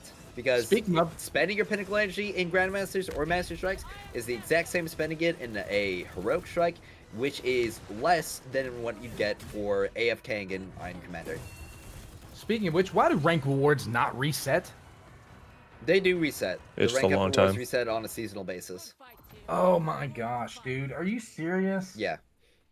Yep. On a seasonal basis, not an axe basis. For the submachine gun, I have used both. I use Wolfpack. It has a higher Ranking amount up Calamity of Ops was not as fucking atrocious bullets, as it is right now. but in as it terms of was in sheer the beta, damage, correct? 'Cause I the remember it was Kalufi much definitely does easier more to get up to damage. max rank And in the then beta. these are the preferred Correct, but it traits. may also be So the traits for the because Kalufi would of be the higher Syncopation, competition which now. I'm probably saying wrong, which is every 4th bullet the thing, fired like, deals the- 280% does the damage, competition and then even matter Annihilation, outside which of, is like, this the weapon does last increase 2 or 3 damage based on tiers? how low the target health is. Like That's sort of the up god to roll. expert 2, it's literally just a like. And then obviously score your exotic threshold, isn't mod it? should match those, which I'm struggling Well, with. if I only have you're one at that rank matches. 200 on expert But yeah, 1, this is it. This is by far the most or on damaged expert submachine 2, gun. and It's actually somebody so comes good. It's in and arguably beats better your than score, a I maxed think, out wouldn't you Huckleberry. put into the relegation zone with for how expert good his 2, exotic, if I'm not mistaken. I honestly what have no idea. Like, there's Mahamari not or a whatever good it enough explanation in is, the game I on would how it stick to works. the Kalufi. Whether personally. like other So, people's scores hopefully that matter. helps I out. just assumed it was for expert 2. This is the score threshold, and this is what you need to hit to get promoted to the next zone. And I'm talking about like the top score, not like getting into the promotion zone specifically, just like hitting that top score. I found in the beta hitting that top score to get to the next zone was, as long as you were at power level and had matching Sheikah and element types, it was basically a breeze. And it was once you hit that end zone where leaderboards started mattering that things actually got difficult. Nice. Well, we do have an overseer in here, so I would love to hear your take on it, Fi. Yeah, so one, I just want to say I enjoy how difficult it is. I enjoy the difficulty. I enjoy how optimized I need to make my runs and how sweaty I need to be. Okay, the difficulty is not negative to me, it is a positive. I do not enjoy the fact that casual players are straight up just locked out of a significant portion of their necessary character upgrade materials because they are not able to perform at a level that somebody like me or other dedicated players can. That's what I'm trying to get at here. Like, you obviously had a set team when you went through to get your oversealer, but imagine most of the casual player base who are just matchmaking into this activity. Oh, yeah. Who can't even we're not even talking about like overseer level quality. We're having people in matchmaking who can't even make it out of can't even make it to fucking expert 1 because the score thresholds are just insane. Mm-hmm. I just got an expert 1 today. I can relate. I feel like your casual player base matchmaking should be able to make it up to, you know, like the point where leaderboards start mattering, and then that's when the challenge should start happening, because then you're actually fighting with other people to get to the top, 100, top 1,000, whatever, to get those final rewards. Because when it comes to those score thresholds, if you're meeting those score thresholds, you're probably a top 100 player already. Mm-hmm. Yeah. Or close to it. 100%. And especially with the way it feels right now, it feels like if you don't got Ning Fei, you're not hitting expert 1. If there's not a fucking 70k Ning Fei, the activity will ask for 64k, but if you don't have a 70k Ning Fei and Gwyn on your team, you're still not making that threshold. Well, you could probably do it with Wolf instead of Gwyn. Fair. I say probably because I did it. The top 1%. Okay, but Wolf has a really, I was going to say, Wolf has a really high skill ceiling too, though. Yes. That's accurate. If you're going to run him, you gotta be on it. Yeah. That's always what I say whenever I talk about Wolf. Number 1 Wolf right here. Yeah. Period. So. And beyond that, the next topic I had was terrible rewards for milestones, like Acclaim giving Bright Dust. Yeah. Yeah, there comes a point where you don't even should level up Acclaim anymore. I guess there's not really a need to, unless we really want to see the number go up higher. Mm-hmm. I think my favorite one is the end of shifting gates. Hitting max shifting gates. Here's one draw. Yeah, they gotta at least throw some draws in there or something for the Acclaim stuff. Mm-hmm. Especially a lot of them are. I find a lot of it is it's low bright dust, and then it's some of those it's just the pigment stuff that I find most of the communities doesn't give a shit about. Yeah, when you guys were talking about decals, I haven't interacted with the system. I don't know, Same. once. I used it once and I was like, eh. Yeah. So seeing that as a reward consistent is great. More things I'll probably never touch. Mm-hmm. It'd be nice even not even oh shit. at the major stuff, maybe at 40, 50, give us Lumina Leaves or pulls, but the in between, just give us some mythic resources, give us something that can actually help our progression. I feel like you should at the very least be able to grind your characters up to about 90% completion. It's fair. Someone was saying in chat before, what are we considering a max character, and obviously 60, I think it's 65 for Grandmaster. I feel max you're around 70k. Yeah, 70. 70. Max characters should be 72k minimum, because that's I would say the, 70k minimum. That's the power threshold you need to hit for Master Calamity Ops. It's 72. Okay. Well, it's 71.4k. But yeah. So essentially, what that means is you need close to base 200 artifacts. You need you could probably skimp out a little bit on the artifact gilding. You need fully leveled up exotic mods on your mythic with double mythic perks, and you also need a fully leveled up or like basically everything except for the last upgrade, like 3 catalysts. What is it like? They're 7 upgrades. Yeah, 7 upgrades. So like 6 upgrades. Like my Tan2 is at close to 73 right now, and he's got max exotic, double mythics, exotic mods that match my perks. I've maxed my gilding, and then my artifacts are around like 27, 28.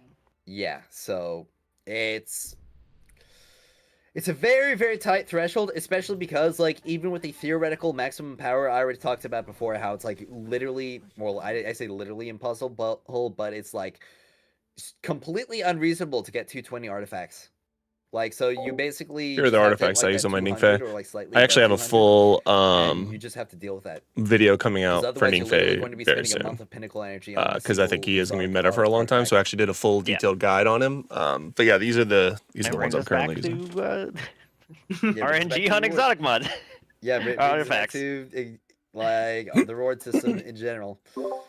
So obviously, you know, that the final thing related to Destiny Rising that we haven't like done dedicated topic session on was the small amount of communication. And I know we talked about it like slightly, but I feel like it needs some reiteration that we just have no confidence or nothing to like inspire confidence going forward, because the only thing that we've gotten like related to a roadmap or like a design for this game is the fact that they told us that every single month we're going to be getting a game update, like, and there's going to be like a season launch, then an Act 2 launch, and then the next season, and then the next Act 2, so on and so forth. Okay? And the first thing that they told us on that live stream, the quote game content update that they were giving us was the Season 1 update. All right? And what we got on that Season 1 launch was Estella, Umeko, their character quests, and that was it. Isn't that somewhat relatable to like from what I've heard from other gotchas, like their 1.1s are usually like a character and a character quest and nothing else too amazing? No, but no, not really. Like, it's pretty low. Oftentimes, yeah. Oftentimes when it comes to like gotchas, I know especially for like Wuthering Waves, we had a full main story update. We had like obviously both the characters, and Destiny Rising is probably just operating like Act 1 is kind of like the first half of the patch, and Act 2 is like the second half of the patch. But that's like a really, really long patch cycle. Yeah. Like most gotchas usually only run like a 6 to 7 week patch cycle. I'm here. You're welcome. yeah. But so obviously adding another month on top of that. But we got no new regions, no new like main story updates. We got like a couple character quests, which I will say I am very much enjoying the character quests. However, Yes. I'm enjoying them because I'm somebody who likes story. However, when it comes to the Destiny player base, story is very much not the focus for like most people playing. I was saying I never touched them. Mm-hmm. I I feel know like a lot of people who just skip every single cutscene. Yep. I feel like they also might have a little bit of a benefit here coming from the Destiny player base, because a lot like even hearing like expecting a new destination on like 1.1 updates and stuff is kind of crazy to me, because coming from a Destiny player who's used to not seeing anything for fucking a whole year when it comes to new content. So my impression of Destiny Rising is that it was going to launch a bit lighter on the content, and then we'd be getting like constant updates, because any kind of like, this is a brand new game, so we don't have like anything previously, like when we're talking about like a Destiny expansion. Yeah. So like Destiny 1, Destiny 2 launched with like 4 destinations, essentially like full campaigns for each destination and like the overarching campaign. All right, we had obviously like the hundreds of different weapons, a ton of different strikes to play with. Okay, a Destiny Rising launched with A lot. essentially 1.5 destinations, because we don't even have like the entirety of Red Sea Rift. We had both the campaigns, and you know, Jiangxi Metro, that one is still very, very poor quality. Is there going to be more of Red Sea Rift? Because I remember the Triumph state. There's the going to be Triumph more stated, Red Sea Rift, like at least story-wise, like we're not done in Red Sea Rift. And frankly, I was expecting them to do that in the Season 1 patch. Or, yeah, like the I was definitely preparation for Season 1. expecting a little bit, like, I mean, it gives us a little bit of a advantage, or I don't even want to say advantage, but the people who played beta had basically already experienced the entire story. So I was kind of expecting, since that, you know, I think it was 4 months ago that we played beta, that there might have been like a little bit more tacked on to the end or something else. Yeah, but there's just nothing. Like, because I remember in the beta, the Triumph for completing Red Sea Rift said like 2 out of 3 zones. So I was like, oh, okay, maybe in the full game we'll get another zone for Red Sea Rift, but we obviously haven't seen anything yet. And obviously going forward, like I was just straight up expecting there to be a little bit more, but like comparing the content that was available in the beta and comparing the content that's like currently in the game right now, the only extra stuff that we have received was the Eclipse event, which I will say it was really, really good. Yes. But, you know, it's an event and it's gone now. Mm-hmm. Morgan's Hunt, which was fun for the first 3 clears. The Sparrow Racing event, which isn't even like a new content or mode upgrade. Like it's literally just Sparrow Racing with like 1 extra modifier on the same 2 tracks that we've been racing. And we also talking about Sparrow Racing. It is 1 new track in Sparrow Racing. So outside of the events, the only like new piece of content that we've received going from beta to launch, at least like game content, like stuff to do in the game, not like system changes, was that 1 singular Sparrow Racing track. And when it comes to like systems, obviously we had the artifact rework, which I will say I very much prefer the new artifact system to the old one. The old one was terrible. I think pretty much everyone agrees on that aspect. The mod system, it's kind of like... To be fair, I think we also got some character quests that weren't in the beta. Oh yeah, we also got some more character quests, but those are, again, just kind of like one and done deals. Yeah. It's not something like a Strike where you can play over and over again. Yeah. Like you play through that character story mission, and again, like a whole bunch of people, character story missions might as well not exist. Yeah. Yeah, it would have been nice to see at least maybe a couple more strikes since release, or even just like again, I'm coming from a Destiny player who's not expecting to see a strike ever again. But I'm saying when it comes to that roadmap that they showed us, like that Season 1 update was supposed to be one of those like major content updates that they advertised. And we didn't get like hardly anything for that, and that's making me thinking like, okay, if this is Season 1, what's Act 2 gonna be like? Because Act 2 is a very much smaller scope because it's meant to be like a mid-season update. Yeah, I'm not expecting Act 2 to be anything big. Yeah, I don't expect us to be like... Here's a new battle pass that you need to buy. Here's 1 new exotic and 1 new character. Speaking of the battle pass, that's kind of like what I'm expecting. I'm expecting to be Hell's character quest. I don't think that we're getting a 4-star personally. I think Rossi's a 4. I don't think that they're gonna release an Arc 4-star alongside. I feel like we're already at that point. Did they advertise Umeko before the release? Yes. Yeah, like I feel like we're at that point where they would have advertised it by now. Yeah. What do we think the exotic's going to be in the battle pass? Is it the bow? I think it's probably. I'm just gonna say, if it's Trinity Ghoul, I am crashing out. Yeah. Why is that? Dude, the battle pass weapon costs $35. That's max it out. a good point. $35 minimum. Yep. Okay, because I'm not maxing. It costs like 5. Well, you can get the first copy for free, but first copy means literally nothing because you need a maxed out exotic to like really use it in endgame. So to get the second copy, you need to purchase the $5 battle pass, but that's for 1 other copy. You still need 2 more.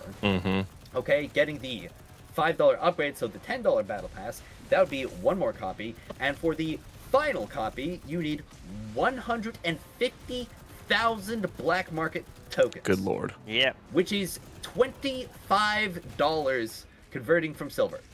I mean, yeah, there's ways in game to get black market coins to like bring it down a bit, but that means you're spending all your black market coins on it. Well, yeah, and then like good luck leveling up the exotic because you have no photons. Yeah, that. exactly. No, But yeah, but like that's the problem thing I is, have you would right have now. you would have to plan ahead for that. Like there's no way to get around for spending the black market coins because you only get like 2K or 20K black market coins. I think a week. You get 20K a week, so you'd be short 70K black market coins even if you're spending all of them on like as like a low spender or free to play. And like if you're a low spender, you've got battle pass, like the $10 battle pass plus the monthly card. Like that monthly card, you're getting maybe around like 40 to 60K tokens. So you'd be able to just barely, potentially just barely be able to purchase all 3 copies as somebody with the monthly pass and somebody with the $10 battle pass. So that's already $15 bare minimum across an entire month, and you're getting 0 photons. Good I point. feel like Yeah. my 2 major issues are A, the rewards from the battle pass are very lackluster. Oh, absolutely. You don't even get pinnacle energy rewards until like level 35 and beyond. You get like prisms, glimmer, like Yep. purple and blue sheaths. It's so useless. Oh yeah, and the Don't other even get thing me is that we started just on the post 50. yeah. But the other issue is that we just haven't received any communication, and I'm not surprised because Yeah. they want people to spend money on what happens to these exotic weapons after the pass is gone. Yeah, Like, is it going to be that's a added to good the point. pool? Are you going to be able? Is it just going to stay in the shop, and you'll be able to add, like, spend future battle pass resources on previous weapons, or is it just, gone? exactly Like, what it I my theory on it is they're going to put it into the black market. It's or not the black market, but they're going to put it in the battle pass shop. It's already technically there. and just leave it in there, and then you'll be able to buy old exotic Yep. weapons with future battle pass currency. Yep, they'll Yeah, just something increase like the number of like right now you've got what is it? 1 at 60 and 1 at 40. They'll just make it 2 at 60 and 1 at 40. That's what they'll do. And then, So they'll increase the number of copies you can buy basically. And the problem is, you know, you'll use your resources to get that last copy you need, and guess what? Now you don't have the 3 copies for the new exotic for the new season. Exactly. And Am I C6ing Ning? I frankly don't feel am. Yes, that, he's going to be the first character like, actually fully reissued max Destiny out. 2 I weapons think should that ever I be am considered investing in that game much into him. He like, is period. Like just even if it was so you could good get all compared copies for to, $5 battle pass, I guess, that like is the majority featured of premium characters right weapon. now. And I again, want knowing something that the different, next month, if we were to okay? go I don't want to to, be paying for an old um, weapon that I already have in where is Destiny it? 2. come on, Right. come Yeah. on, That come I've on, already come played on, with come to on. death in Destiny 2. I feel That would like be the most Destiny thing Knowing that they add to that the if game. we though. go That would be to Destiny the paying for season- the exotic again. I feel like there's And we're going to there's definitely a have crowd out there who would see it the other way around, where arc they would for get super a full fucking month. hyped if they I saw, think that like, I'm going to a get Gjallarhorn an in the immense pass amount or of value something, you out know? of Ning But, Fang. like, Having a even max then, is going to make sure I get the I maximum agree amount of with you. I feel rewards like from that new month. stuff Not should right be now, in the right? And then battle after pass. that Wet month, noodle. I can look at another character. So I'm The thing assuming is, the when cycle it will comes to be, reissue stuff, I you wanna be know, able to earn solar it. first, Yeah. arc, and then into, Like I'm Benji. assuming Like it's going weapons to in general, I wanna flip be able to back earn it. to Like, I don't wanna have void to and pay then $35 solar. to get You know, and by then I Trinity can Ghoul. either work on my my And, Gwen or like, whoever pay character I want. $35 But plus whatever yeah, else Ning is Fei, I listed think I'm getting a with the ton of value photons out of and the cores. at max. Yeah, Like, this game 100%. already costs so much outside of that. It's frankly, I just find it kind of ridiculous. Yeah, I feel like it's even worse too for people who are strictly coming from Destiny and who haven't played gacha games and haven't seen what those systems are like. It's definitely gives it a different perspective on like, oh, okay, so I was paying, you know, 130 for a year's worth of Destiny content and getting tons of cool shit, and here you're expecting me to pay 140 plus to max out one character Yeah. a month. Like, yeah, and beyond all of that, like, what happens if there's like a new exotic, if there's like a new weapon, and there's no new content to test it on? Yeah. Because, like, if there's no new strike, no new gauntlet blitz, no new, like, region or, like, difficult boss or... So, like, obviously there's going to be more events. We already know that there's going to be more events, but events are just... they're temporary. Filler. Yeah, it's Yeah. filler. Filler They're episode. the in between. hmm And don't get me wrong, there's some really, really good events, but like if you want to have like content that's built to last, like frankly, I feel like Eclipse, if they just like kept it in as a hard mode with like increased rewards, that it would have been really, really good. It's still in the game right now, isn't it? No, You can it's still not. play Eclipse. No, It's it's gone gone. now? No, it's No, not. it's gone, it's Eclipse is gone. gone. When did it leave? Because I When thought the- it was still when there the last event time I ended. checked. The event. Yeah, when the event ended, they ended, left. it's gone. Yeah, that's what I'm saying though. When did the event Oh, end? like Sunday? Sunday, I think, was the last day me and Misery and Unknown were doing those carries. Yeah. Okay, all right. Yeah, that's what we're called that, bro. Yeah, listen. And like that's such a big disappointment because that was like probably one of the best experiences I had in Destiny Rising. Yeah, that's crazy that they clearing would that. literally just Mhm. remove their hard mode raid. Yeah, but also that's like crazy. it's the other question is like, does it have room to stay? Because nobody's gonna play it if it's not giving rewards. I would play it for fun. Well, I mean, obviously, like we would play it for fun, but the issue then comes down to like, what's the intrinsic desire to go through it apart from like, I want to go through it for a challenge. Like, even if it's something as little as like, oh, you need to do it for a seal or you need to do it for a triumph, like you do that once and it's, you know, it's over. Like, there's no adapt weapons, there's no Yeah. real reason to go into it. I feel like the same with Grandmaster. Like I yeah. feel like they should make it so maybe there's just higher percentages on rewards or more rewards. Just something to make it worth playing over the regular one. Like, why would I spend, 20 to 30 minutes grinding out matchmaking to get a normal break-in run done when I can just do the regular break-in in like 2 minutes, in like 4 minutes or whatever, and still have that same % chance to get an exotic. Yeah. So, I feel like, yeah, I mean, like, we were kind of, like, touching on a previous topic. We've kind of gone through pretty much everything. And, obviously, to summarize, there are a lot of issues with the game. A lot of, like, major issues that are leading to high player base, like, churn and drop-off. And, like, we didn't even touch on the smaller things that would be, like, potential churn points, like glitches in the Triumph system making multiple seals completely unobtainable. And other stuff like just the terrible quality in the Jiangxi Metro storyline. Like, just frankly, I am still astounded at how that made it into the launch patch, that there's still freaking TikTok voices in Haven and in the storyline. Like, Well, we gotta support OpenAI.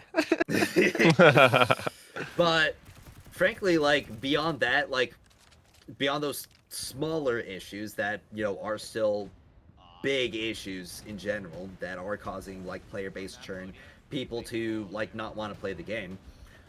Like, just the simple fact that we are not allowed to, like, grind and that there's no, like, real incentive to keep playing beyond spending your energy because, like, progression is pretty much the only Sorry. content we have right now.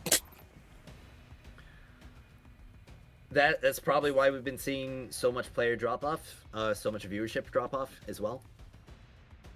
And I think we can all agree that, like, moving forward, the best option would be to go to, like, primarily monetization through cosmetics, primarily, and with, like, some pay to progress elements as well, and just allowing players to grind out the game, and, obviously with more And game content being. They need to added. pivot the Duet Night Abyss way.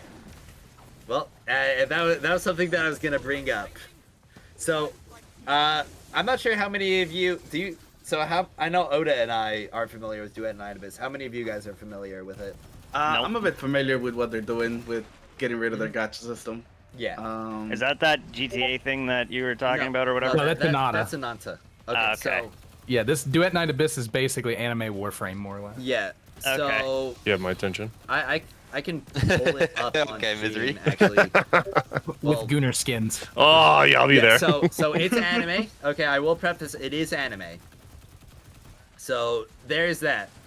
However, the main thing is that it used to be a gacha, but it was kind of going like the Destiny route where you would grind for the weapons and there would be the character banners, but it still had a stamina system. And through their beta tests, the feedback they received, they kind of went like, so these, like, it's very unpopular with our players, like the kind of gacha stuff and the kind of stamina system. And what they did, opening up to their launch stream, they had like 3 little signs that they like showed up. Okay, they started out like, okay, all the characters free. You can grind for the characters. You can get everything free through gameplay. The weapons also free. You can like get the weapons, level them up through gameplay. Stamina free. You can like no stamina. Everything is just playable, unlockable through the game. And they just essentially said that, okay, we're gonna monetize through pay to progress. So like if you want to skip ahead in progression, like you don't want to, I don't know, do 30 clears of something to get the materials for your characters, you can just buy them. And beyond that, like, it's just skins. Skins and cosmetics. And So Gwen in a bikini. it's, yeah, it's a looter shooter type game. It's very Warframe style, giant hordes of enemies. It's My got question a is- dual narrative perspective too, which is really interesting. But Yeah. My question when it comes to the game is that, so like, has this already taken effect? Like, have they already just gotten rid of it, or is this something that's yeah, coming? They so did it's an a- upcoming game. It's releasing October 28th. Yeah, October 28th. Like, Man, it's at got on the the end of tip. this So month. we can't like compare it money well, wise to like, Destiny can't- yeah. Rising on that No, like yeah. on that Obviously- list that came out yet. Yeah, No. obviously we can't compare it like monetarily wise, but I I can don't say even know if straight it'll up. be on Gacha revenue because of them Well, yeah, removing but the it's still going to be on Sensor Tower though. And Yeah. Gacha Yeah, that's the thing. doesn't Like get that a list fair I saw number. came out like showed Pokemon Pocket on it. Yeah. So like, So, yeah, when it comes to that, like, frankly, I feel that move made, like, put Duet Night Abyss on the map. Because, like, prior to that, it was, you know, somewhat niche. Like, there was a player base for it, but it was never going to be, like, a big game. Like, and the devs kind of realized that, and they made that change, and, I mean, it's got a lot more people talking about it. Significant amount more people talking about it. I feel like it's got some great potential to be able to change a lot of things. In the Oh gacha yeah, space. 100% has But amazing we are potential. gonna have to wait how it looks like after 6 months. Because if it crashes and burns and it Yeah. doesn't make any revenue, then the system's never gonna be tried again. Oh, I But if think it we'll know does before succeed, 6 months, Then though. you're gonna see it Yeah. pop up a lot more often. Yeah, you're gonna know real quick. You're gonna know. I would say first month is a good idea.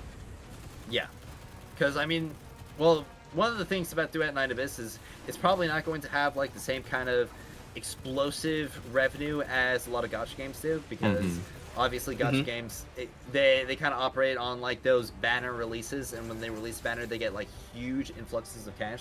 And you can also see that whenever like there's a rerun patch in the gacha game, or when there's, you know, like less desirable characters, Yeah, but you that don't have to look at just drops revenue. because of that. You could also look at Yeah. penetration of the game, and you know, there's a lot more other measurements you could use to Yeah. determine its success.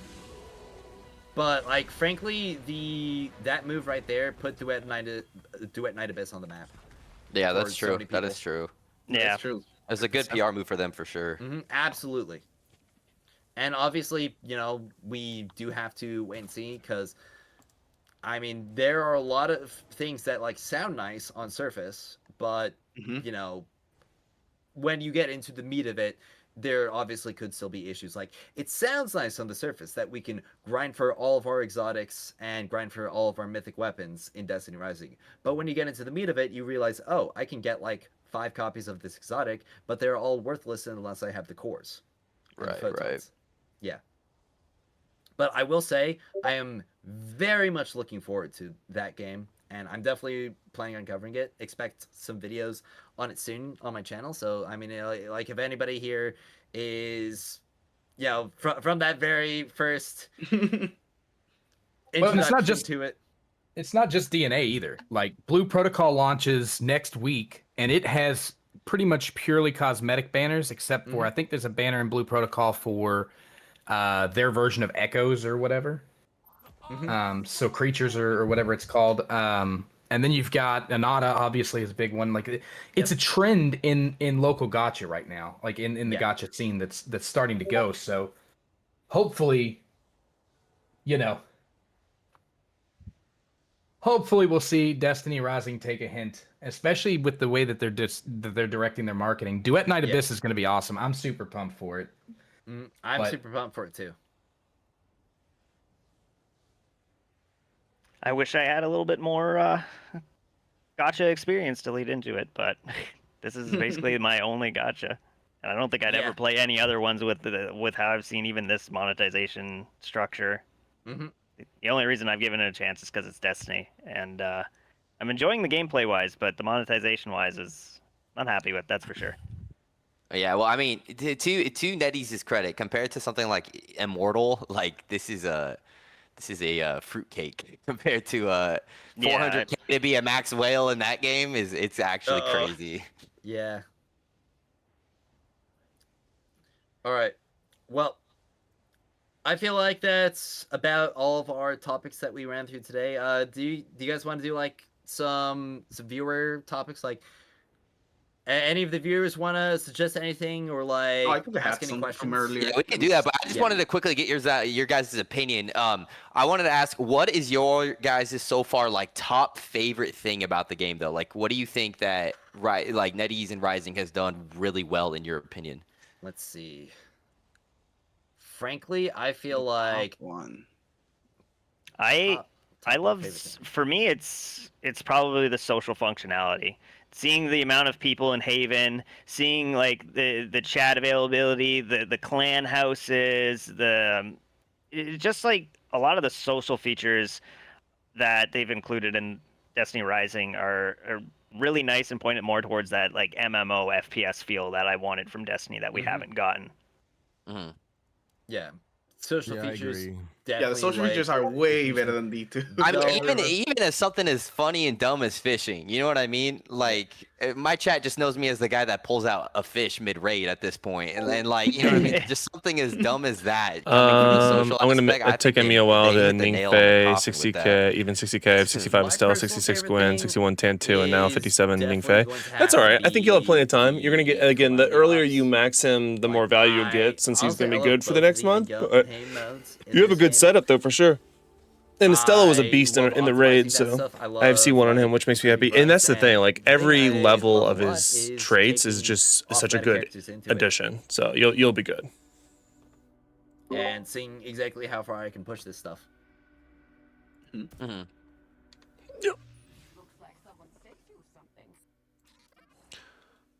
I was gonna ask Agent and anyone else, because we have a lot of kind of like events or I guess what are the activities that are kind of like on a time basis, right? What are you guys' opinion on if they had instead, because I know at least some people in my chat have talked about they wish that there were game modes where it wasn't necessarily you're rushing for time, but more of a like it's hard enough that like just completing it would I would love to see if more that makes sense. I would love to see more content. Yeah, it's good if they have more different variety. types of end games. Yeah, more variety. Yeah, I feel like content that's, and we need speed content. I feel like that's something that we definitely touched on earlier in the chat when it comes to just having different like survivability or like ad clearing or like speed, like just a variation of end game content. Mm-hmm. So somebody asks, here's a question: how does Destiny Rising pull in a player base outside of the current Destiny player base? Sorry, could you say that one more time? How does Destiny Rising pull in a player base outside of the current Destiny player base? They tried iFerg, Codem, YT, but I've noticed no movement from it. Yeah, like I think we were talking about this earlier, but I think they have to reach out to more content creators in like even just the gacha game space and stuff. Because I mean, I know I don't think Sorry, go ahead. going for gacha game players is going to be like the best thing, because this game is really, really difficult and you can't really like wail around it.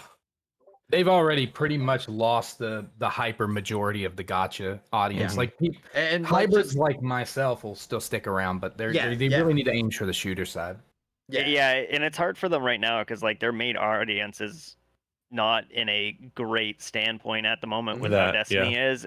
You have a lot of True. basically, I feel like their plan was to try to grab the people playing Destiny and pull them into a way to continue playing Destiny while they're on the bus or in their bed or whatever.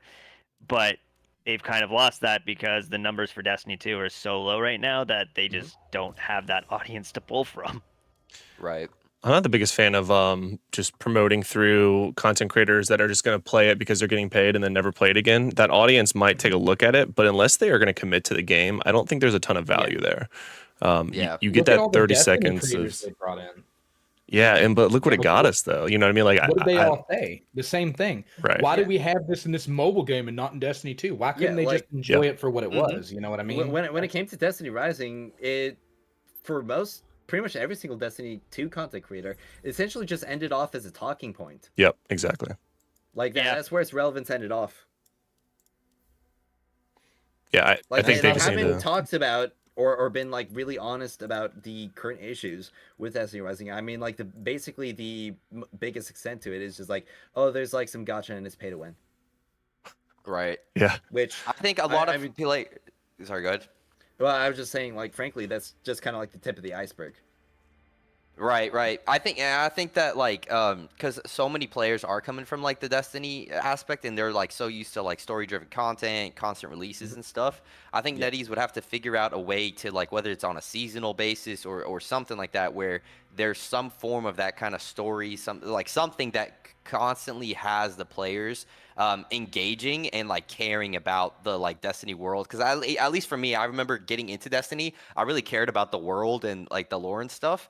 And if NetEase can find a way to balance that where it's not like in your face for the people that want to be able to skip it, but the people that kind of want to get involved with it, know the stories and all these things, you know what I mean? Like having, whether it's like a season, every season there's a new story world coming out and stuff and people can go through that, or, you know, like a new strike or even like a new raid, or maybe they like, you know, repurpose the Eclipse raid and throw up new contest thing, you know, whatever that may look like.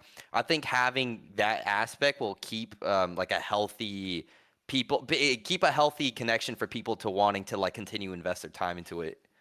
Yeah, and I feel like they do have like a good inkling of like sprinkles of lore here and there that leave a little bit of intrigue of what could possibly be in the future from like Crota and the Warlords, and there's just a bunch of different stuff that they've definitely touched on that kind of at least gets me excited about like story that they'll have in the future.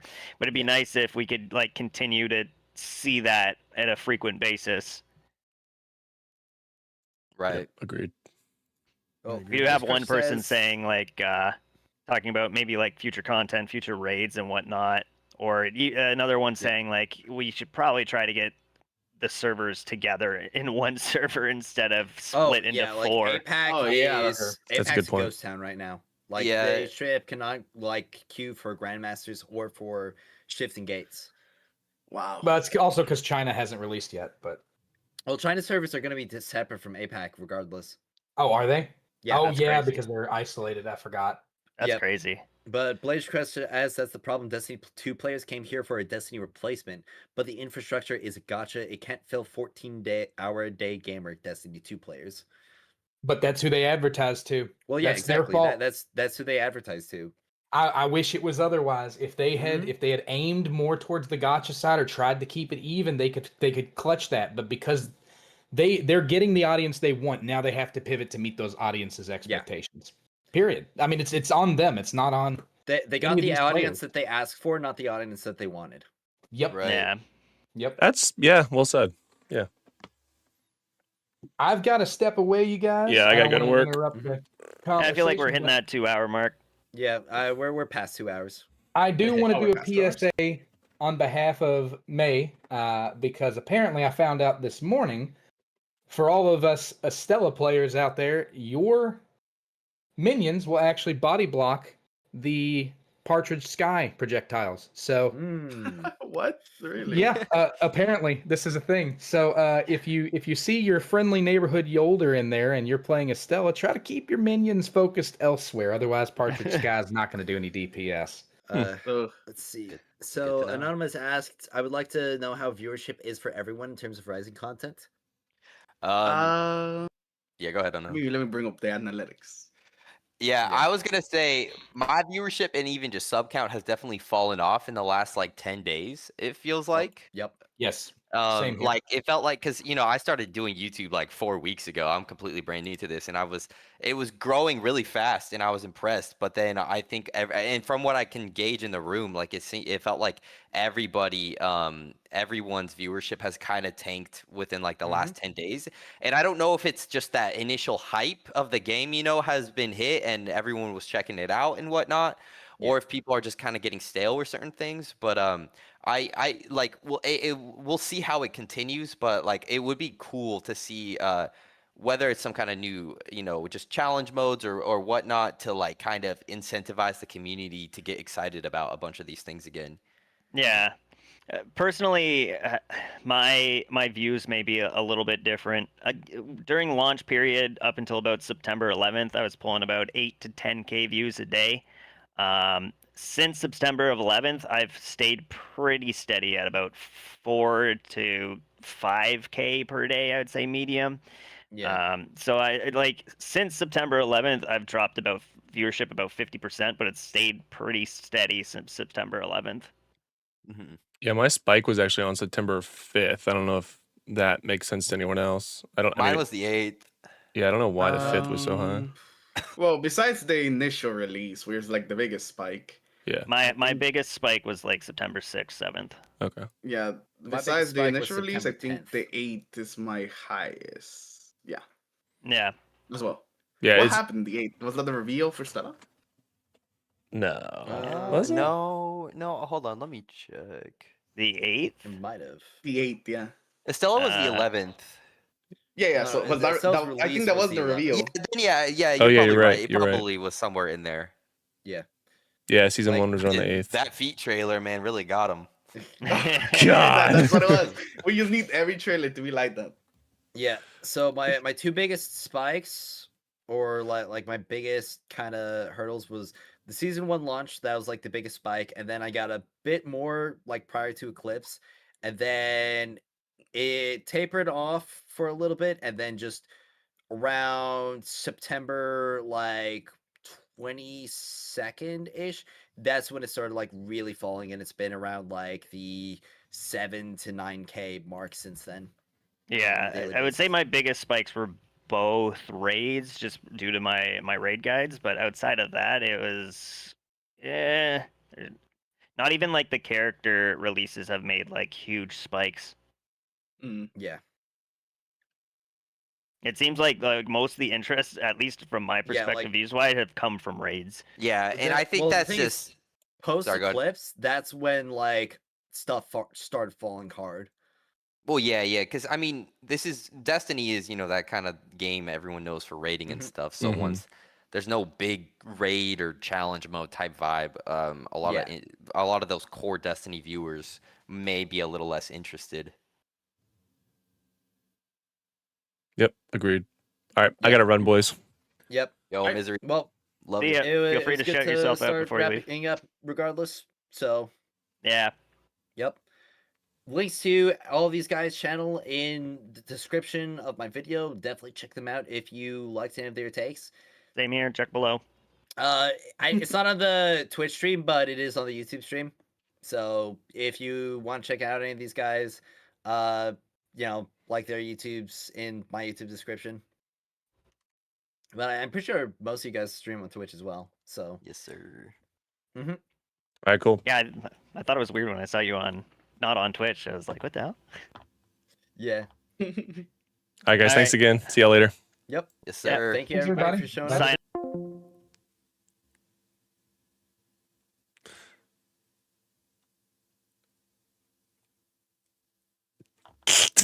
Wait, what happened? I put G-Shun in there. I put the hashtag Lola Bunny in the chat. Oh my god. All right, y'all. I gotta go to work. Thank you all for hanging out with me. Hopefully you guys enjoyed the stream/video or however you guys end up watching this or consuming this content. Good banter. Definitely there's a lot more content creators that we should definitely get included in this. I was just added like last week.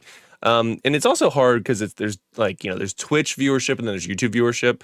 Obviously I'm more focused on the YouTube side of things, and a lot of those guys are on Twitch, or you're both, depending on what they're doing. But yeah, so thanks for watching. Thanks for hanging out. Hope to see you guys soon. See you later. Bye. Bye.